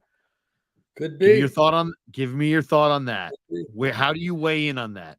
Is that I who's pushing for that? Is that an ownership thing? Is that something is that like all smart GMs do this to limit the exposure? Talk about that for a second because that's a what Delta Dave is referring to for people who don't understand is Casey Schmidt had a great spring. I think he hit like 350, played awesome defense at third, played really good defense at short. Didn't make the squad. And some speculation is that it has something to do with his service clock and if it's, having him when he would be a free agent, so on and so forth, pushing it back a little bit by delaying his introduction to the big leagues. What's your theory on that? And what's your theory on, every team, maybe not every spring, but, a lot of springs, there's going to be some guy who you weren't banking on, who has a great spring. He's a young guy. Were you in that camp that said, hey, let's go with this guy? Or were you oftentimes in that camp of, no, let's send him back and call him up in June? A lot to unpack right there. Yeah. A Yeah. lot to unpack.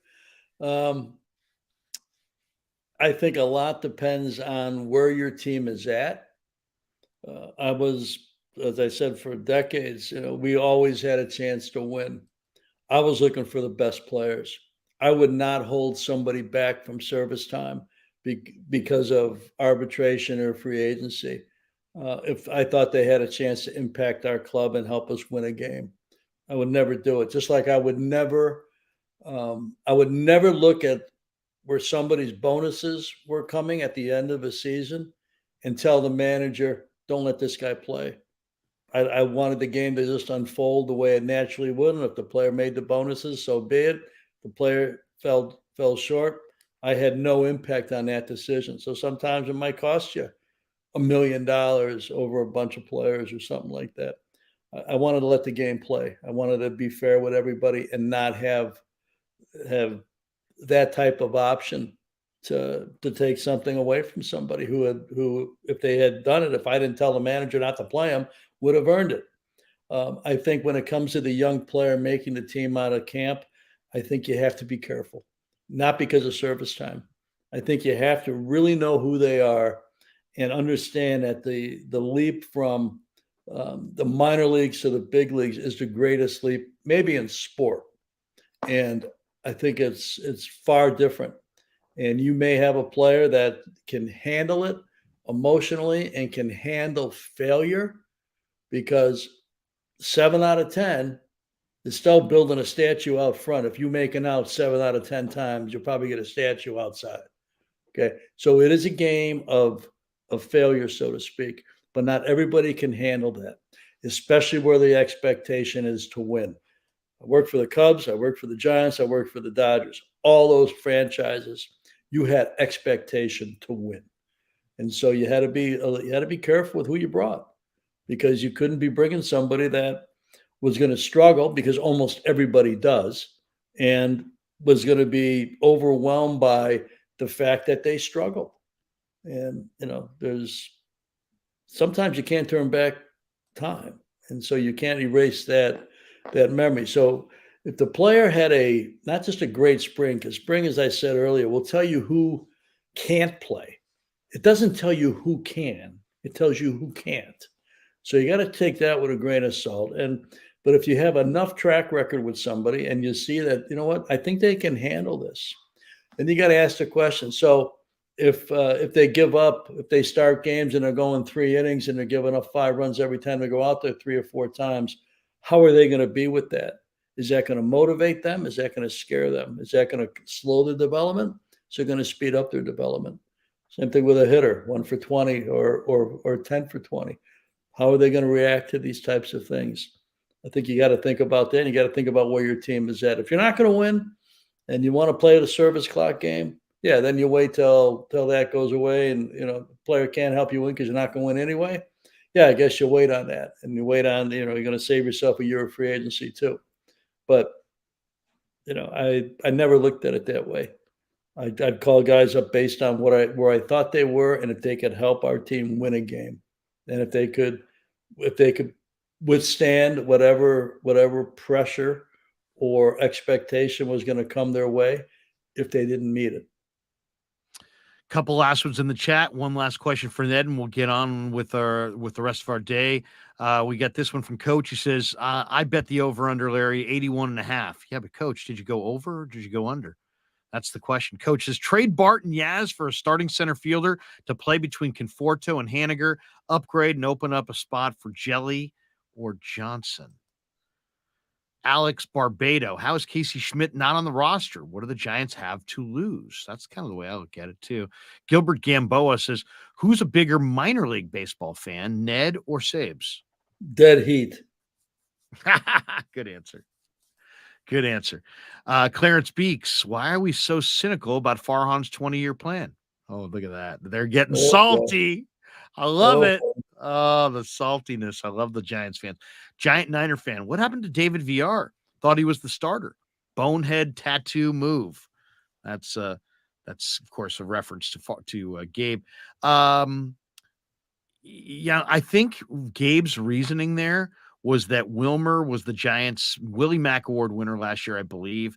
He was their best hitter for throughout most of the year, which is unbelievable if you think about that. And just because of that, he just thought he deserved to be in the opening day lineup over VR. Also, let's not forget, I think VR might have hit like 115 or something like that in the Cactus. So it's not like VR's swinging it. And he just probably felt he wanted to go with the veteran. Also, sometimes managers like to play guys, when they may get up for the game. Wilmer Flores played a number of years with the New York Mets. There's probably a lot of fans in the stands that only know Wilmer Flores. And he's thinking, hey, the return to New York City, maybe he'll catch lightning in a bottle and Flores will have a game. I think those things went into the thinking there. Nick Money Meyer says, hey, Larry, I'm here. I can care less about baseball, just showing support. Thank you, Nick. Appreciate you. And Alex Barbado, opening day should be a national holiday. Yeah, I think a lot of people feel that way. And then also a couple last ones from the game story. This was interesting to me, Ned. The Yankees constructed what they're calling their war room in what used to be like an equipment storage space, which is right near their clubhouse entrance. I guess the room has 3 big screens on it or in it and 3 rows of seats. And Aaron Boone was asked about it, and he talked about how their enlarged staff has created a need for larger meeting spaces in and around the field, which makes sense. Do you obviously you worked in the game as a front office guy with multiple organizations, and you've been up close with the Dodgers media the last few years. How much larger are the contingents of the baseball, whether it be the coaches, the help staff, the training staff, the analytics people? How much larger is a typical organization day to day, let's say around the players, than it was in the 1990s, let's say? Oh, at least twice as big, maybe more than twice as big. So there's all kinds of extra people now. You're that. Do you prefer that? Do you prefer that? I think we were probably a little bit lean, but I don't think I'd be as crowded as most places are. I think a little bit more would have, maybe 1 or 2 more would have been helpful, but it's now, I mean, there's so many people involved on a daily basis. Sometimes players don't react well to that. Understanding how much information somebody can take in, no matter who it is a valuable tool. And if you don't need a lot of information, if you're not going to process it and you're inundated with it, that's a negative. And I think that sometimes the more people you have, the more people who feel that they have to contribute something too. So I think really having everything set up in a way that works to the best, in this case, to your baseball player, works the best, that they can learn the most, adapt the most, adjust the most, whether it's listening to one person, listening to nobody, or listening to 10 people. Whatever you got to be able to be flexible to do it. But think about almost any job, the more people you have, especially in a sport position where they're tough to get. And so you're going to do everything you can to hang on to that gig. Everybody's going to try and contribute. Well, sometimes you got too much information, so to speak, depending on who the player is.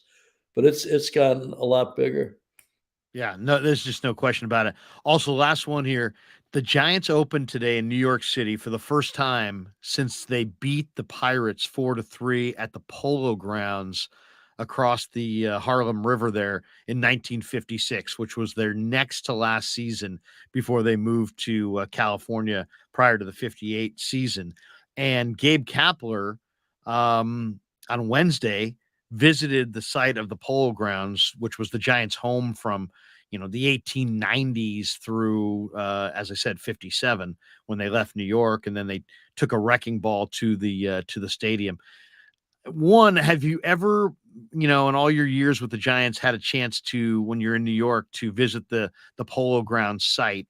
Also, one of the I think it's got to be one of the cool things if you're a major league, whatever, player, coach, clubby, in your case, assistant GM, you're traveling the country and there's some off days and, you could go, I'm not saying that the players and you guys are America's guest or anything, but there's opportunities to play a golf course or to go on a tour, and things come kind of your guys' way over the course of the year. Do you remember, is there a couple of things that you can think of traveling this great country as a baseball executive that, you took the time and said, hey, I'm on the road here, but I'm going to go check out this or that. Maybe it was baseball related, maybe it wasn't, but that you said, man, I feel like my life was enriched because, 2002 in August on a road trip, I stopped by whatever in wherever we were, USA. What stands out to you? Because I'm sure So you've been to many, many of these. that's a great question. That is a great question. I got to see America.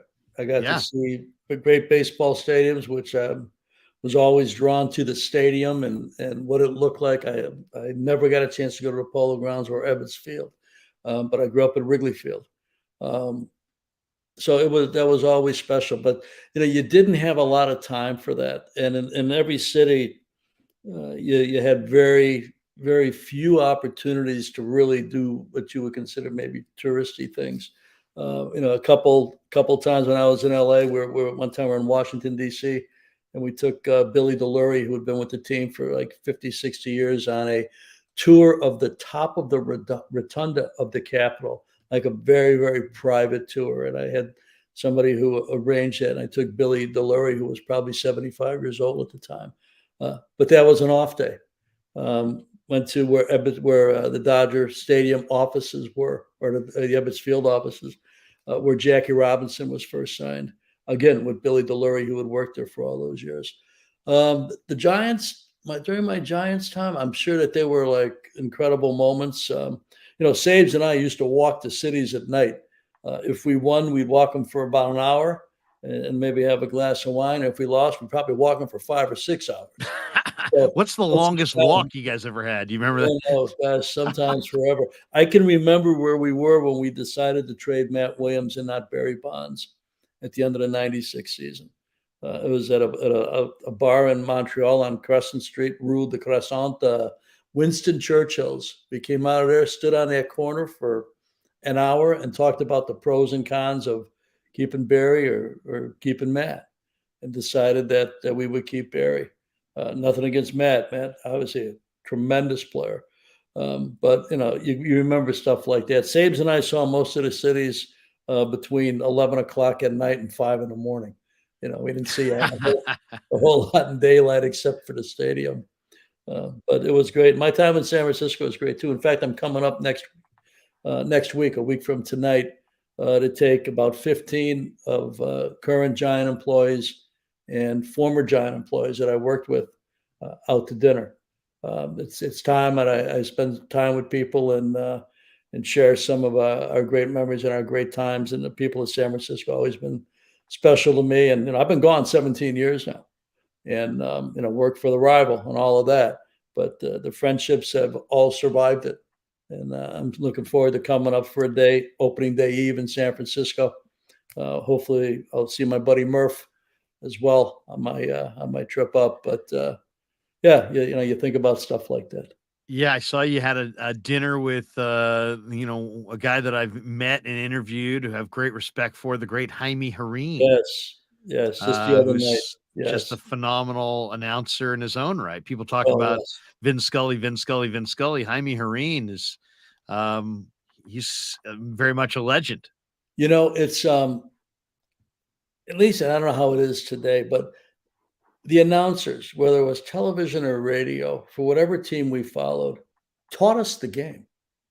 That is, as I think back to my Cub days, it was Jack Brickhouse. I'm sure, there's, people in San Francisco that feel the same way about different broadcasters that have come through there, including John Miller, including Dave Fleming, certainly, Mike and Kipe. They teach you the game.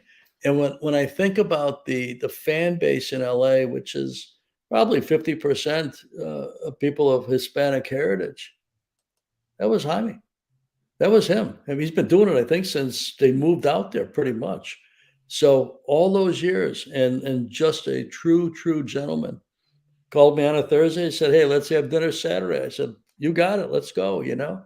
But those are the special moments that you remember more than cities and more than different things. It's the people you meet along the way, and the things that the relationship that you have with them that lives forever. That's the best part. So I'll get a chance to do it up in the Bay Area next Thursday night. By the way, Giants off tomorrow because man, today was so overwhelming. They need tomorrow off. I hate the idea of the Friday. You're all geared up for the season and then you get an off day. Giants are off Friday and Tuesday.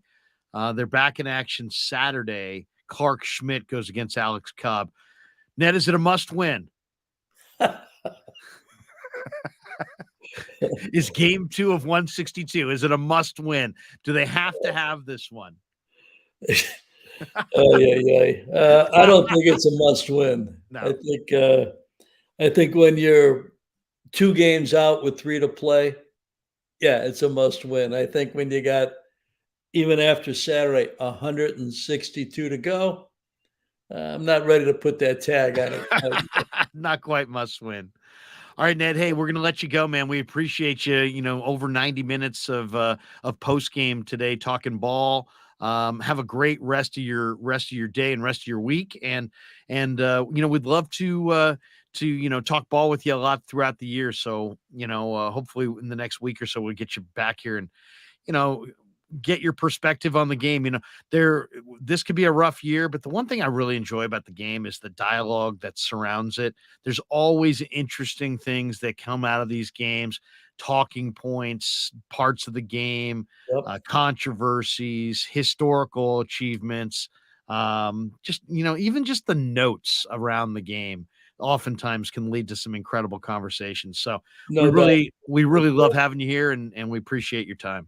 You're welcome. We'll do it a lot. And, for the baseball fans, win or lose, no matter how it goes, and certainly winning is a million times better than losing. But you got a chance to learn something every day about the game, about the people who play it, about the people who work in it every day. That's why I still love it after all these years. Is every day, every game I watch, I got a chance to learn something about somebody or something about the game itself. It never ends. Yeah. Good to be with you, Larry. Take care, man. There you go. The great Ned Colletti.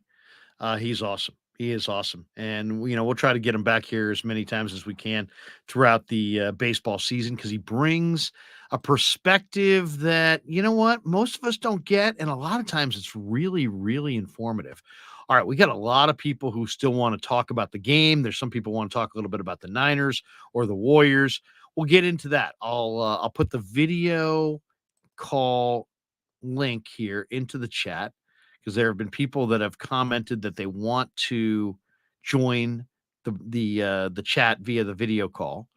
So all you got to do is click the link. You'll wind up in the green room. If I see you sitting down there, I'll work you into the room. And I know there's been a number of people that have said in the last couple of weeks that they want to be on the show. They actually want to participate on the show, and we're going to let you do that right now. But first, let's mention our sponsors, and then I want to go back to the chat because I've got some outstanding chats here that I've starred. I've got my new star chat, which I just love doing. So anyway, we'll take some video calls if we get them. If we don't, we won't. Obviously, we'll read a few more chats.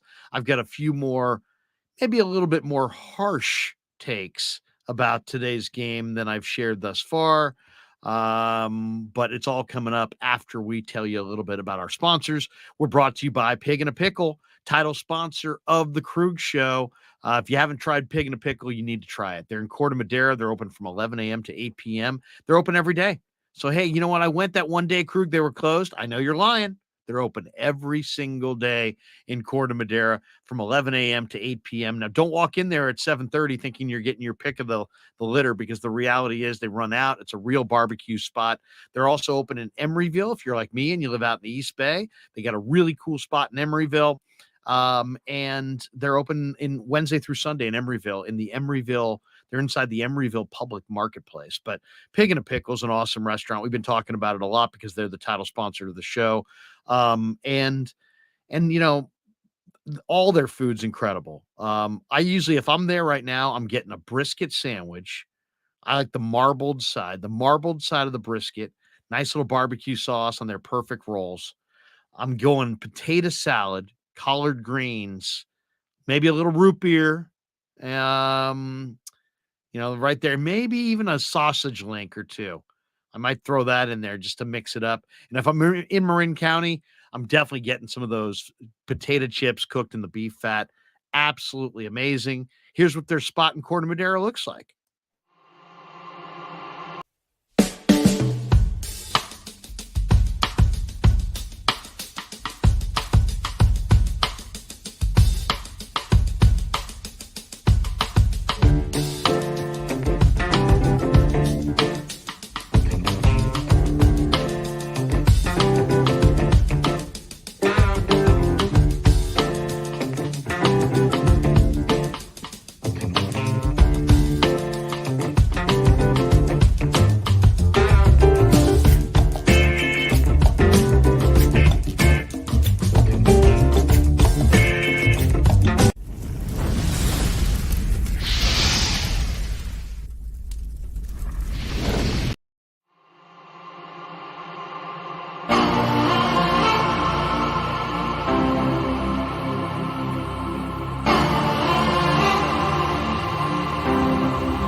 So New York style sausage was started over 70 years ago. We are the largest producer of fresh Italian sausage on the West Coast. What makes our sausage in New York style is really the recipe came from back east, from New York, from Connecticut. If you look at all of our labels, there's maximum 4 or 5 ingredients, which we're really proud of. There's no preservatives, no MSG, fresh in, fresh out. The pork comes in fresh, goes out fresh. There's never any freezing throughout the process. We've always used fine quality cuts. We're never going to deter from that. It's one of the reasons why our sausage is so good. I guarantee you put our sausage up against anybody else's from a flavor standpoint, no one will beat it. Hands down. And do yourself a favor and do me a favor. Go buy a package of the New York style Italian sausage. Guaranteed you will love it. Guaranteed.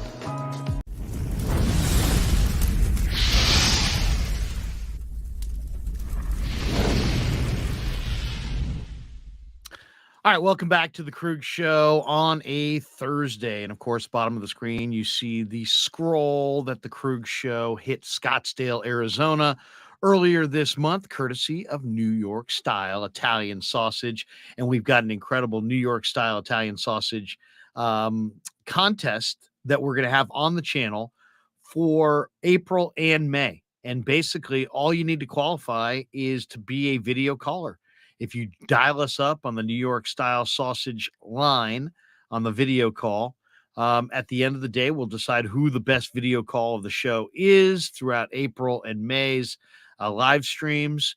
And whoever the best video call is will qualify for the grand prize, which is lunch with me and Pasquale and all kinds of goodies from New York style Italian sausage at their plant right here in Sunnyvale. And of course, if you can't make it, if you're out of town, we will also have sausage sent to you to replace the lunch in Sunnyvale with me and Pasquale. But we'll have more details on that coming up when the calendar hits April, a couple days from now. All right, let's talk a little bit about this game, a little bit more about this game. Just a hugely disappointing effort for the Giants. I mean, first of all, how appropriate was it that Aaron Judge goes deep in his first at bat? I mean, my goodness, was the offseason bitter enough? It's like you got hosed by Judge, who stood you up to go back to the Yankees. And only thing made it worse was that John Heyman actually tweeted to Giants fans for a minute or whatever it was, 11 minutes or 7 minutes or whatever it was, that Arson Judge was coming to the Giants. So they teased us with that, but then they teased us worse with Carlos Correa, because we literally thought Carlos Correa was a Giant for a week until the presser came and went, and suddenly, the deal blew up. So that just made this the most unbelievable offseason of all time. And then the Giants tried to pivot. They added Conforto, they added Haniger, but now Haniger's hurt.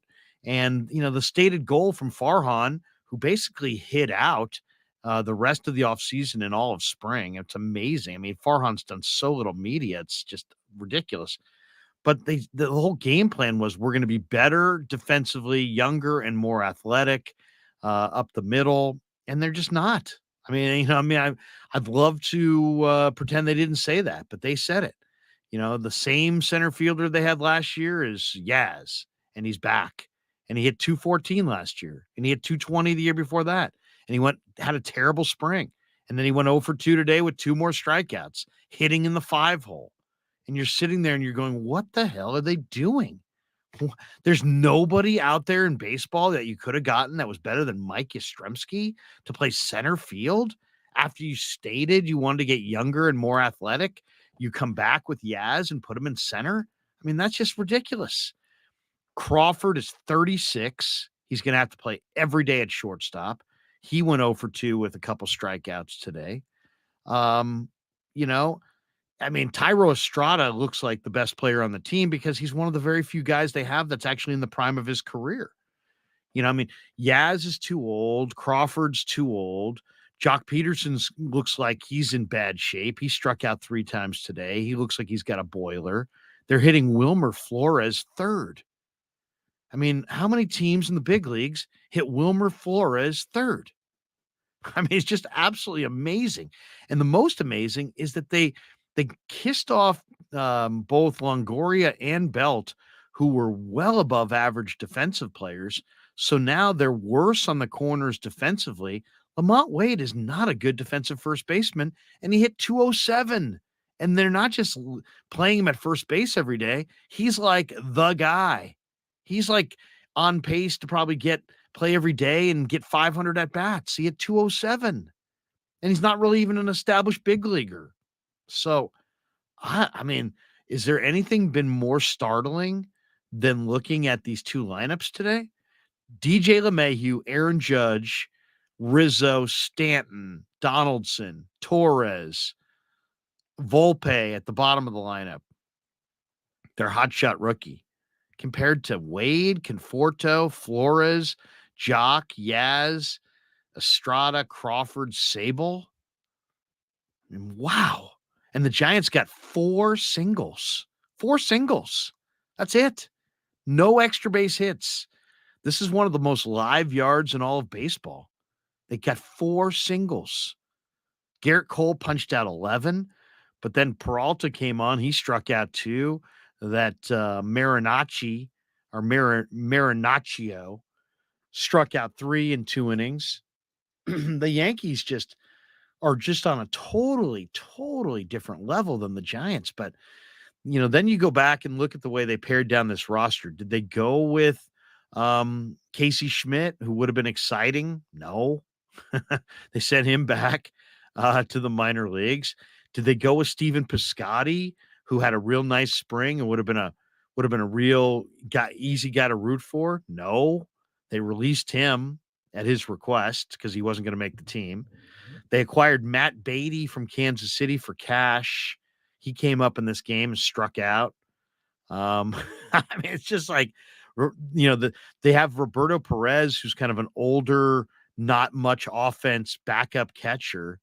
They signed him, but they wind up playing. I mean, to me, I thought he was going to be like the third catcher or the backup to Joey Bart. Instead, they sit Joey Bart.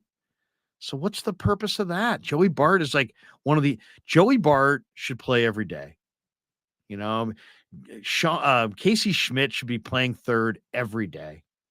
This team doesn't have the kind of firepower to contend for anything, and they got to play their younger players.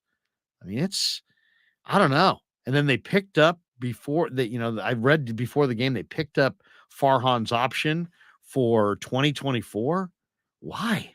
I mean, what exactly has he built that we're feeling so great about right now? I'm not really getting that. Logan Webb looked pretty good today, no question. I thought Webb looked good. I mean, this is a good, powerful Yankee lineup, and they're going to hit a few out of the ballpark. But I thought Logan Webb was sharp. He only walked 2. He threw 92 pitches in 6 innings. Brebbia gave up the 1 run. Rogers gave up 1 hit in his shutout inning. But it's really just, I'm looking at this lineup and I'm thinking, how is this team going to score runs? And if they have injuries of any, just a regular number of injuries, who's coming up? I mean, what position player depth do they have? If they lost, let's say, in the next 10 days, Wade and Peterson and Yaz, who would be the first baseman? Who would be the DH? Who would be the center fielder? I mean, anyone? Go ahead. If you got I guess Bryce Johnson would be called up to play center. But who's the AAA first baseman? I don't know. Who's like the best hitter that they could call up to replace Jock, if he was the DH and was hurt? I don't know. I mean, they're really, really, really thin. Really thin. I mean, it's amazing. This is really bad. Milky says this lineup can't even play small ball. They swing for the fences and miss mostly. Yeah, I mean they don't have they don't have a ton of power. I guess you could say they have some because Haniger hit a bunch, but he's hurt. He's been hurt a lot. Conforto gives you some, but he didn't even play last year. So like 2 of your premier power additions, what can you really bank on from them? I don't know. I mean, that's the thing. Mike Vaz says Farhan's saving the owner's money. He's getting paid to be the fall guy for the next 2 seasons. Wow. It's gonna be a lot of empty seats. Michael Michio, Farhan is an effing joke. There you go. There you go. TR or TK Yang. Farhan is doing a great job of sabotaging the Giants. I mean, I was in Arizona and I wanted to interview him and I just waited to run into him. I never ran into him because I think he was kind of hiding out. Ben Bamboo says, I'll say this as a lifelong San Francisco resident and Giants fan, so it breaks my heart, but it's the reality. He says, I love and cheer the Giants' demise until everything is overhauled top to bottom. Wow. All right, now that begs the question. How many of you are in this spot? How many of you are in the spot that Ben's in and that you're actually rooting against the Giants because you're rooting for regime change? I mean, is that where we're at? We're rooting for regime change on opening day? Is it going to be that kind of a year? Mike Vaz says, preach, Larry, preach. Mario says, the Giants suck. I mean, Mario's like, Mikey's like, or is it Milky? Is like 4 singles sounds about right for this lineup. Mario said, tired of this crap. And I threw in crap just to kind of soften it. It's actually a pile of shit sitting right there. I couldn't say shit because I said crap. Kyle Martinez. I love Cap's shades in the dugout. Probably crying behind the lenses. All right, more starred chats. This is some of the ones I chose from before. Giants Niner fan. The only one who can save the Giants is Ned Colletti. Alex Barbado. Is it possible to go 0-162? Because I think this team can do it. No, it's not possible. TK Yang says this team blows. Blows. That's the sign. That's the official term. DJ Venus, to this day, Farhan has not addressed to the fans what went wrong in the Aaron Judge deal and in the Correa deal. Unbelievable. Giants Niner fan. Most exciting day for me was Little League opening day. Oh, yeah. Especially when you were a player. It's incredible. Coach, I bet the over, Larry. Coach, you're going to lose your money. Michael Michio, Welp. We all saw today coming after missing out big this offseason. Cherry on top today is Judge getting a home run. I guess at least Rodon starts the year on the injured list. Thanks for nothing, Farhan. People are getting salty, man. Spicy. Larry, I need some Niner talk, bro. I'm getting antsy. Face orange, raised eyebrow. All right, let's go. Let's talk a little Niners. What do we have in Niners Nation? We'll go over there and see what the talk is. Oklahoma's tight end Braden Willis has confirmed that he met with the 49ers, according to Kyle Posey. That's interesting. Albert Breer says the Niners are hoping for a healthy competition between Trey Lance and Sam Darnold. Just the fact that there's even going to be a competition makes you wonder about how they feel about Trey Lance. That to me is one of the big revelations of the week. This is also interesting. The 49ers met with Pittsburgh running back Israel Abanaconda prior to his pro day. He had an excellent pro day. He's one of the fastest running backs in the draft. Spent 3 seasons at Pitt, ran for 2,500 yards, 31 total touchdowns, 6.6 yards a carry this last year. And he's a speedster. He's the son of a track athlete at G-Tech, and he's got some of the best straight line speed in this year's draft class. According to Jeremy Fowler, let me say it again. Abanaconda ran 4.3 at his pro day on Thursday. Only 3 running backs went sub 4.4 at the combine. So at his pro day, Abanaconda also recorded a 41-inch vertical, a 10.8 broad jump. Both marks would have been the best of any back at the combine. I've already watched film on him. He looks really good. Probably going to be a mid-round pick, maybe 5th round, I would say. But yeah, that's the kind of back that they ought to go for. This guy really looks good. That would be a very exciting addition if they could get him. Later on this, in the draft. In the draft, probably day 3 of the draft, maybe early day 3.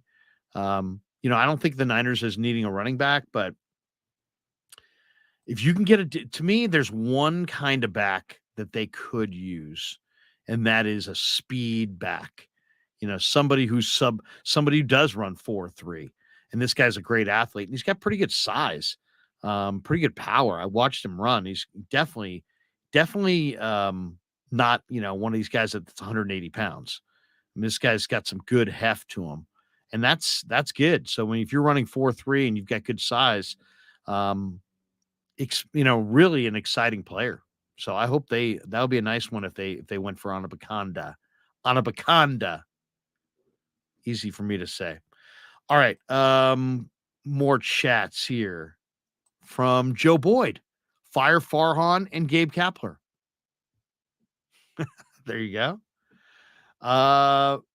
Fish and chips. I hit on the over on hits on the Giants. How amazing is that? I chose Estrada. Yeah, there you go. Winner. Estrada's, going to be, he's in this prime of his career and he's getting better. Might have a decent year. Matt Wright, Giants baseball, nothing like it. Tell me about it. And we get one more year at least under Farhan. Great. Yeah, I mean, this was a very depressing opening day because you're staring at Judge. You just went after Judge. There's a report out today on Bleacher Report that the Dodgers are going to offer Shohei Ohtani $600 million in next year's offseason. And here's the thing about Shohei Ohtani and the Giants in the offseason. Even if they're going after him, shut up. You know what I mean? Shut up. I don't want to hear anything about it. Don't tell me anything about Shohei. I don't want to hear Farhan talking about it. I don't want to hear anybody asking anybody about it. I don't want to hear. If the Giants get Shohei, they better be stealth. Say nothing. If I was Larry Baer, if I was one of the owners, I'd just ban everybody from saying Shohei. Do not talk Shohei. Anybody who talks Shohei is going to be persona non grata because you've already teased your fans with Correa. You teased your fans with Aaron Judge. You're going to lose your fan base for years if you start talking some huge game about some pursuit of Shohei Ohtani and then watch him go to the Dodgers for more money or just somewhere else. No Ohtani talk at all. I would ban all Ohtani discussion. You cannot discuss Ohtani. If somebody asks you about Ohtani, say no comment. No speculation on Ohtani. Surprise me. Ben Bamboo says exactly, Larry. We got this one from Mikey. He says Ohtani wants to play for a winner, right? Yeah. So he's probably not going to come to the Giants. But the bottom line is don't talk about it. Don't ever talk about it. Surprises. Alex Barbado, opening day should be a national holiday. Okay. I appreciate that. I can appreciate that one. To me, if you say what of the chats that we got, which ones really kind of sum up today? Here we go. In order. Junior, offense is a joke. Demoralizing first game from Google is Skynet. MF's feels like last season never ended. That's so true. Ethan's, I don't think a single one of our hitters would be in the Dodgers, Phillies, Padres, or Astros starting lineup 1 through 9. It's a very fair assessment. But what is the absolute chat of the day? The chat that beats all chats. Fish and Chips says, "What's next for you, Larry?" We got Vish. Oh, we were gonna have Vish on. We're gonna have Matt Barrows on tonight. Matt Barrows is gonna join us. Let me double check the time. Matt is going to be joining us at 6:00. So roughly 3 hours from now, we're going to talk Niners with Mr. Matt Barrows right here on the Krug Show. And looking forward to it. And we're going to talk a lot about Trey Lance and Brandon Ayuk and what's coming next for the Niners. And we'll hit on 3 or 4 topics. He's only going to join us for about a half hour, but Matt Barrows at 6 o'clock. But the best text of the day, the creme de la creme, the one that absolutely kind of stands above all else. Here we go. MF Gabe Kapler asked the NBC Sports Bay Area camera person to take a step back. That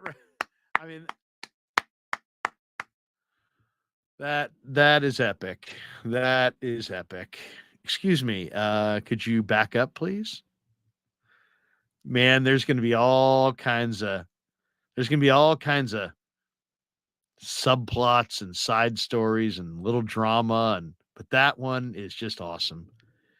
Gabe Kapler on opening day asking the NBC Sports Bay Area camera person to step back.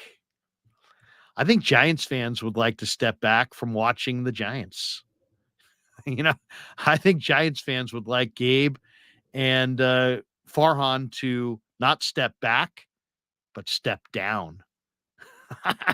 I think that's where most Giants fans are. Could you please step back? Could you please step down?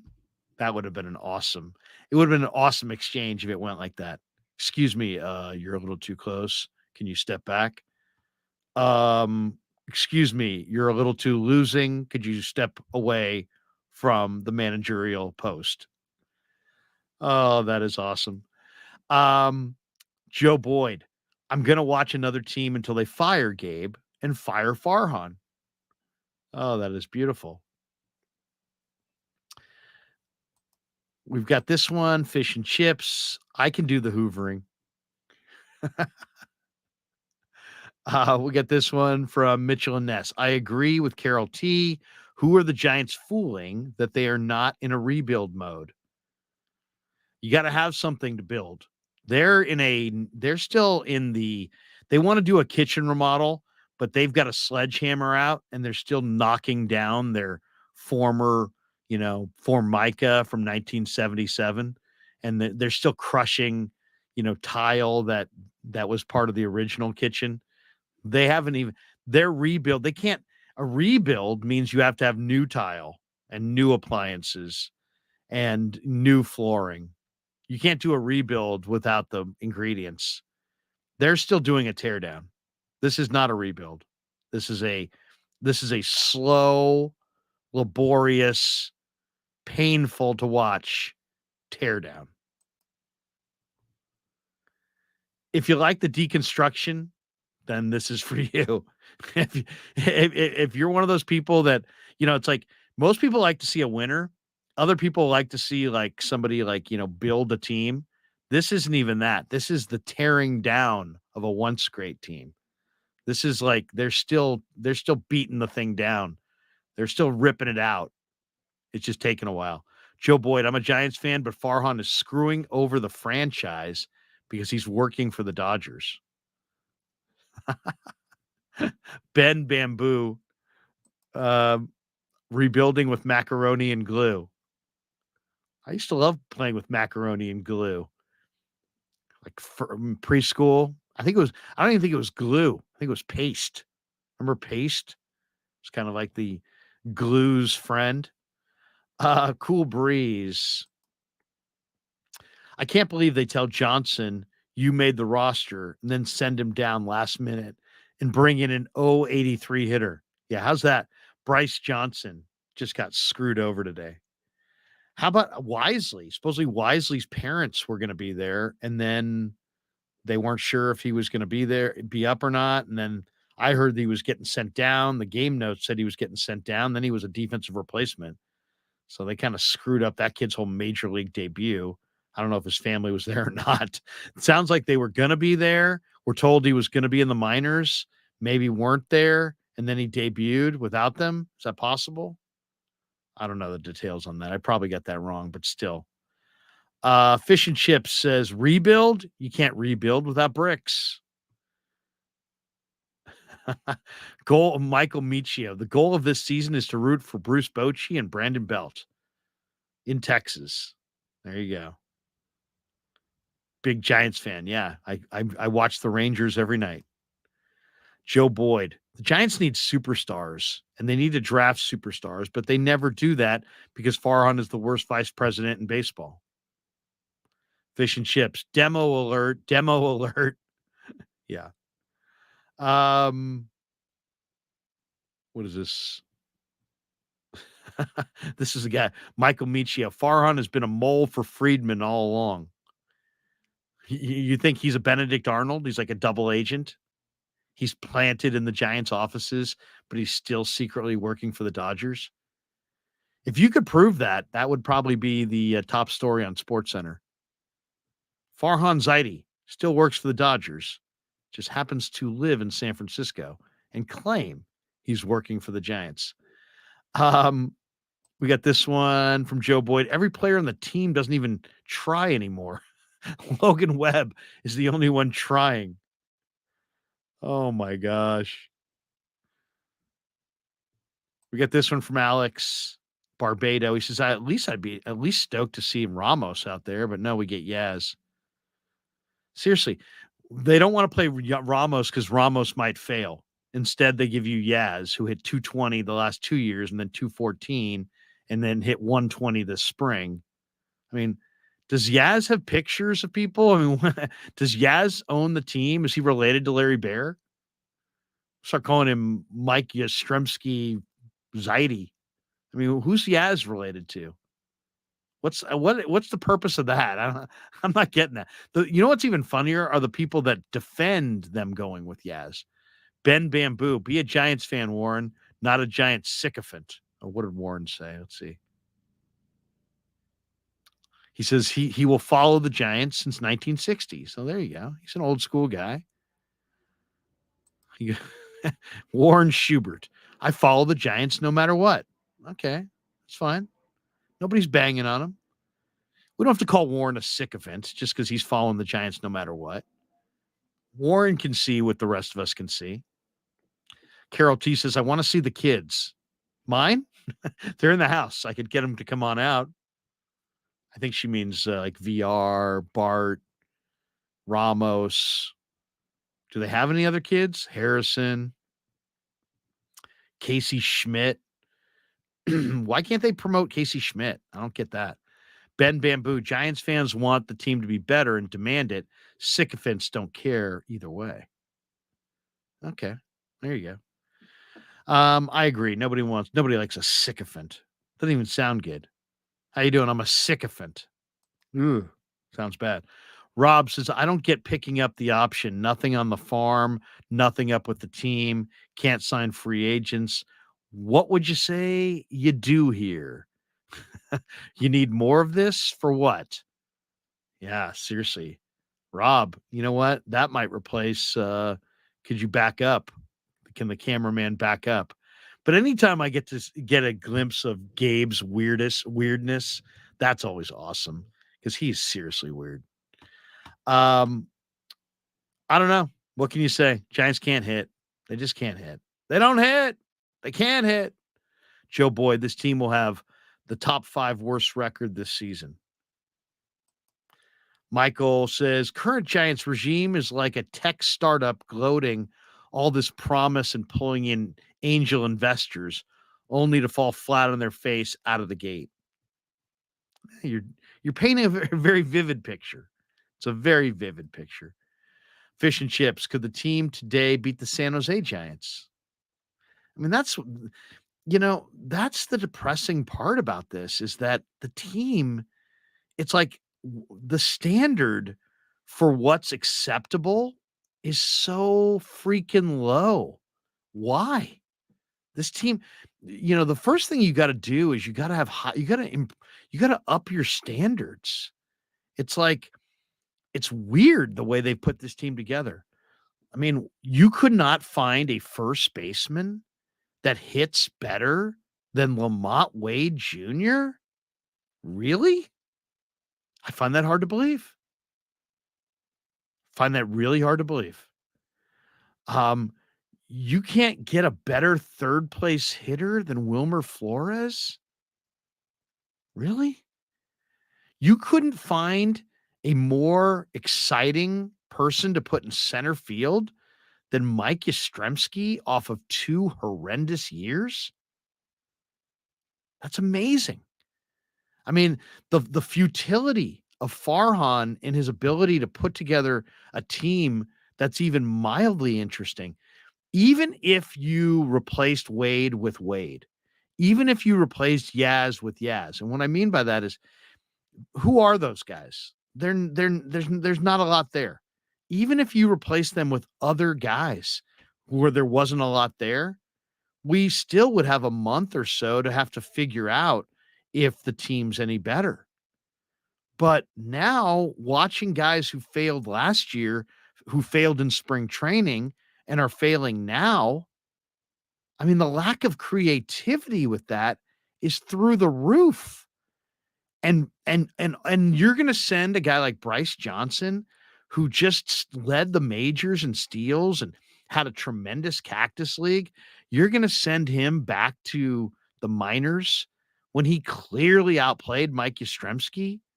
So that the Giants culture is going to be terrible. Why? Because the culture needs to exist around the best players playing, not all these sacred cows who can't play.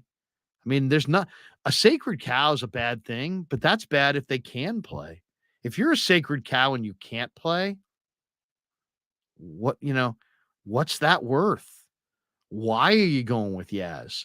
Why are you going with Wade? You know what I'm saying? Why didn't you go with Casey Schmidt? And people are saying, well, I'd rather go with VR. Play VR at first base, over Lamont Wade, and put Casey Schmidt at third base and let Casey Schmidt share third base with JD Davis and play VR at first. I mean, VR hit 36 home runs in the minors last year. Lamont Wade hit 207 and didn't do. And who is Lamont Wade? I mean, who is Mike Yastrzemski? These are career minor leaguers. These are not prospects. These guys were never highly touted. So to see them fail last year, to bring them back was so unimaginative. But then to see them fall on their face in spring training and have other guys play better, and then you didn't go with those other guys, to go with these guys that fell on their face last year and were terrible in spring training. And in Yaz's case, he's been bad for the last 2 years and was a career minor leaguer before the Giants rescued him from AAA, and he had a career year with the Giants, and he's got a little power, but you give him $6 million guaranteed and you put him in center field every day. That's what he's slated to do. You hit him fifth. My God, people that are picking the Giants third in this division over the Arizona Diamondbacks. What? There's no chance in hell the Giants are going to finish in front of the Arizona Diamondbacks. None. No chance. It's going to be the Dodgers, the Padres, the Diamondbacks, and the Giants and Rockies battling it out for last. The Giants have a little pitching, but you can't win games if you don't score. They got nothing today, and they looked bad doing it. 4 singles, 16 strikeouts. I mean, that's bad. That's bad. In a really, really live yard with a lineup that, is healthy, right? This is the A team. It's not like they got, it's just bad luck. They got 3-4 key guys on the DL. No, they got a few injuries like every team in baseball, but they're not overly injured. What's this team going to look like in 3 weeks when you've played every day and you're not playing, 5 innings and going to play golf? You're playing 9 innings and you're playing every single day. I mean, 3 weeks from now, Yaz could be hurt. JD Davis could be hurt. Crawford could be hurt. And then we are looking at a true minor league baseball team. So I don't get it. I do not see I mean, it's opening day and we all want to be optimistic, but wow. Wow. you know, wow. Um, Rob C, 62 and 100 or worse. Ben Bamboo, 100% on all of that, Larry. Wow. Um, I don't know. I don't know what to say. I mean, it's amazing how to lose a fan base in a couple of short years. This team was a borderline dynasty not that long ago. They made $75 million last year. How's that? How sick is that? Last year was one of the worst baseball teams the Giants have ever fielded. They finished 500, but they were a god-awful team, and they were horrendous to watch, really, really boring. One of the most boring teams of my lifetime. I would say last year's team was the most boring Giants team I've ever witnessed. There was no star player. They brought the whole crew back this year with the same cuckoo manager and the same, I don't want to call him cuckoo, but he's a little strange. And the same general manager and the same veterans up the middle and the same thing. It's like, and they want people to be like, hey, let's go. And the Giants have a lot of, they got a whole army of announcers. They've got their own radio station. They got a lot of people that will sing their praises. But even those people, they're not going to be made to look like idiots. They'll sing their praises generally, and they'll maybe sing their praises, for 3-4 weeks. But we're talking about a sport where you're trying to sell tickets.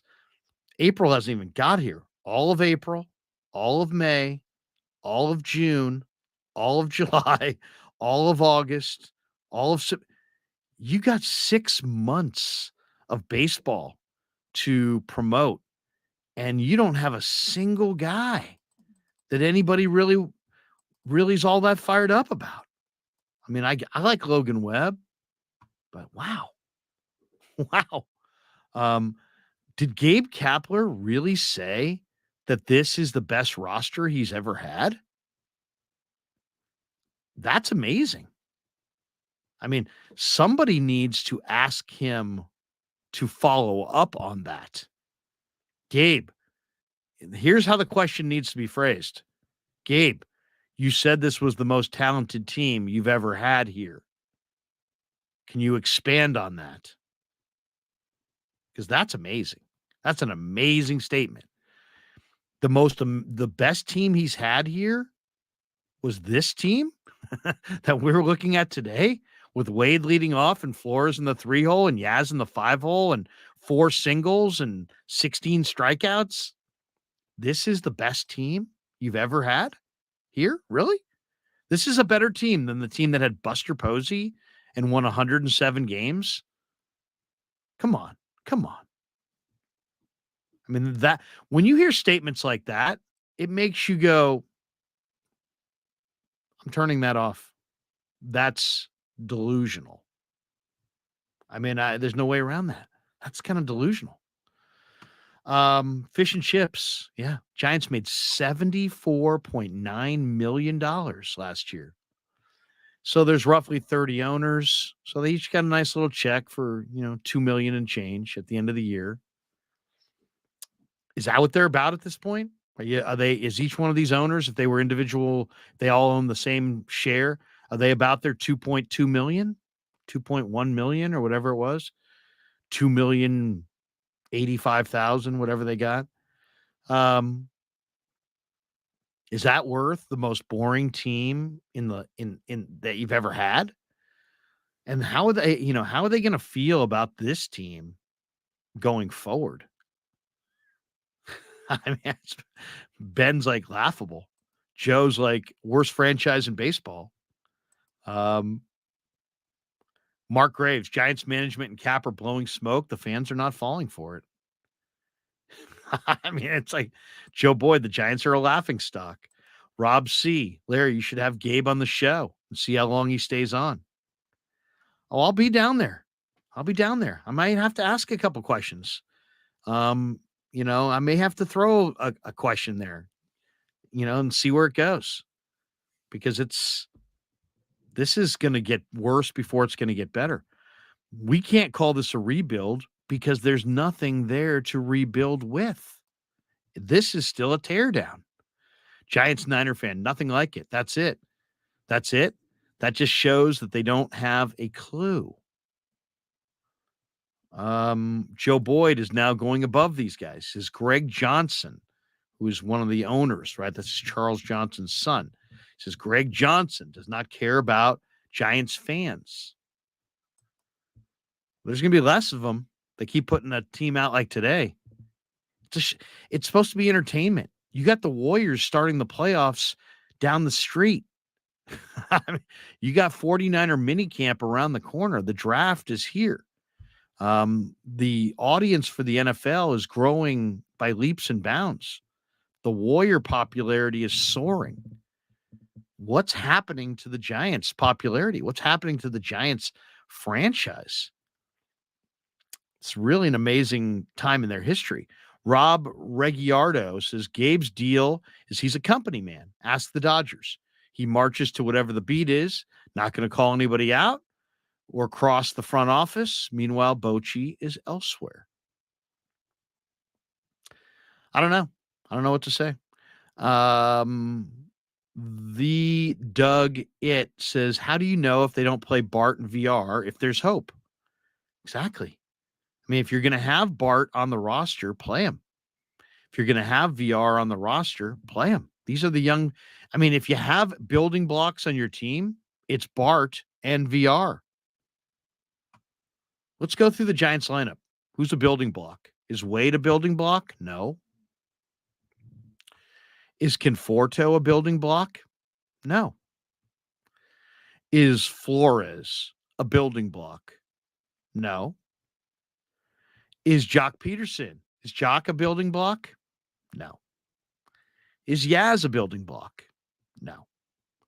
Is JD Davis, who's a nice guy, did an interview with him a few weeks ago, but is he a building block? No. Is Tyro Estrada a building block?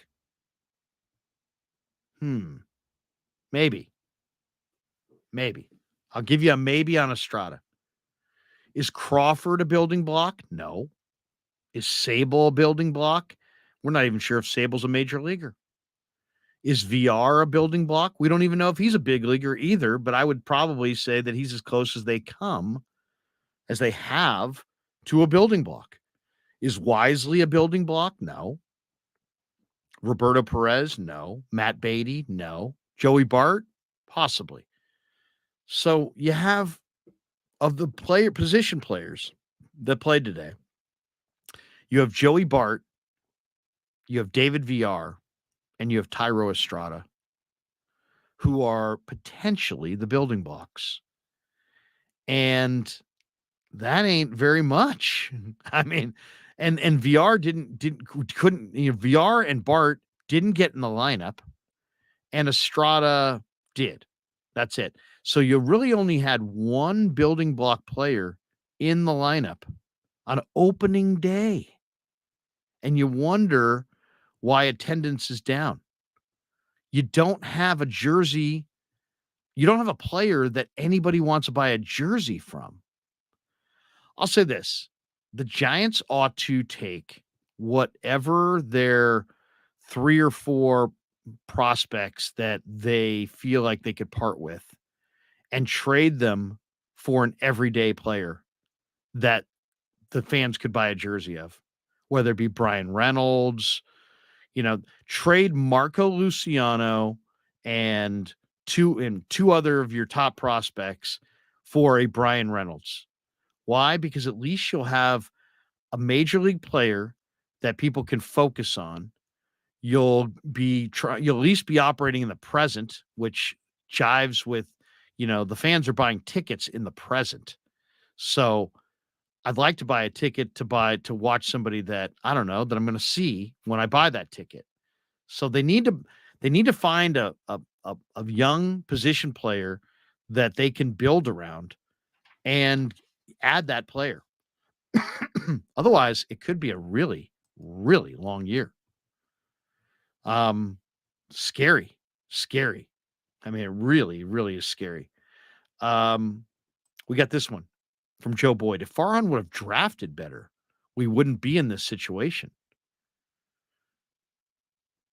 Ben Bamboos is now talking politics. Greg Johnson is all in on funding MAGA World 2, boycott this team. Once again, I don't care who Greg Johnson gives his money to. This just in. Rich people are donors for politicians. And then it's just a matter of which politicians do they give to. I think we all just kind of need to put our arms around that rich people are going to give money to politicians.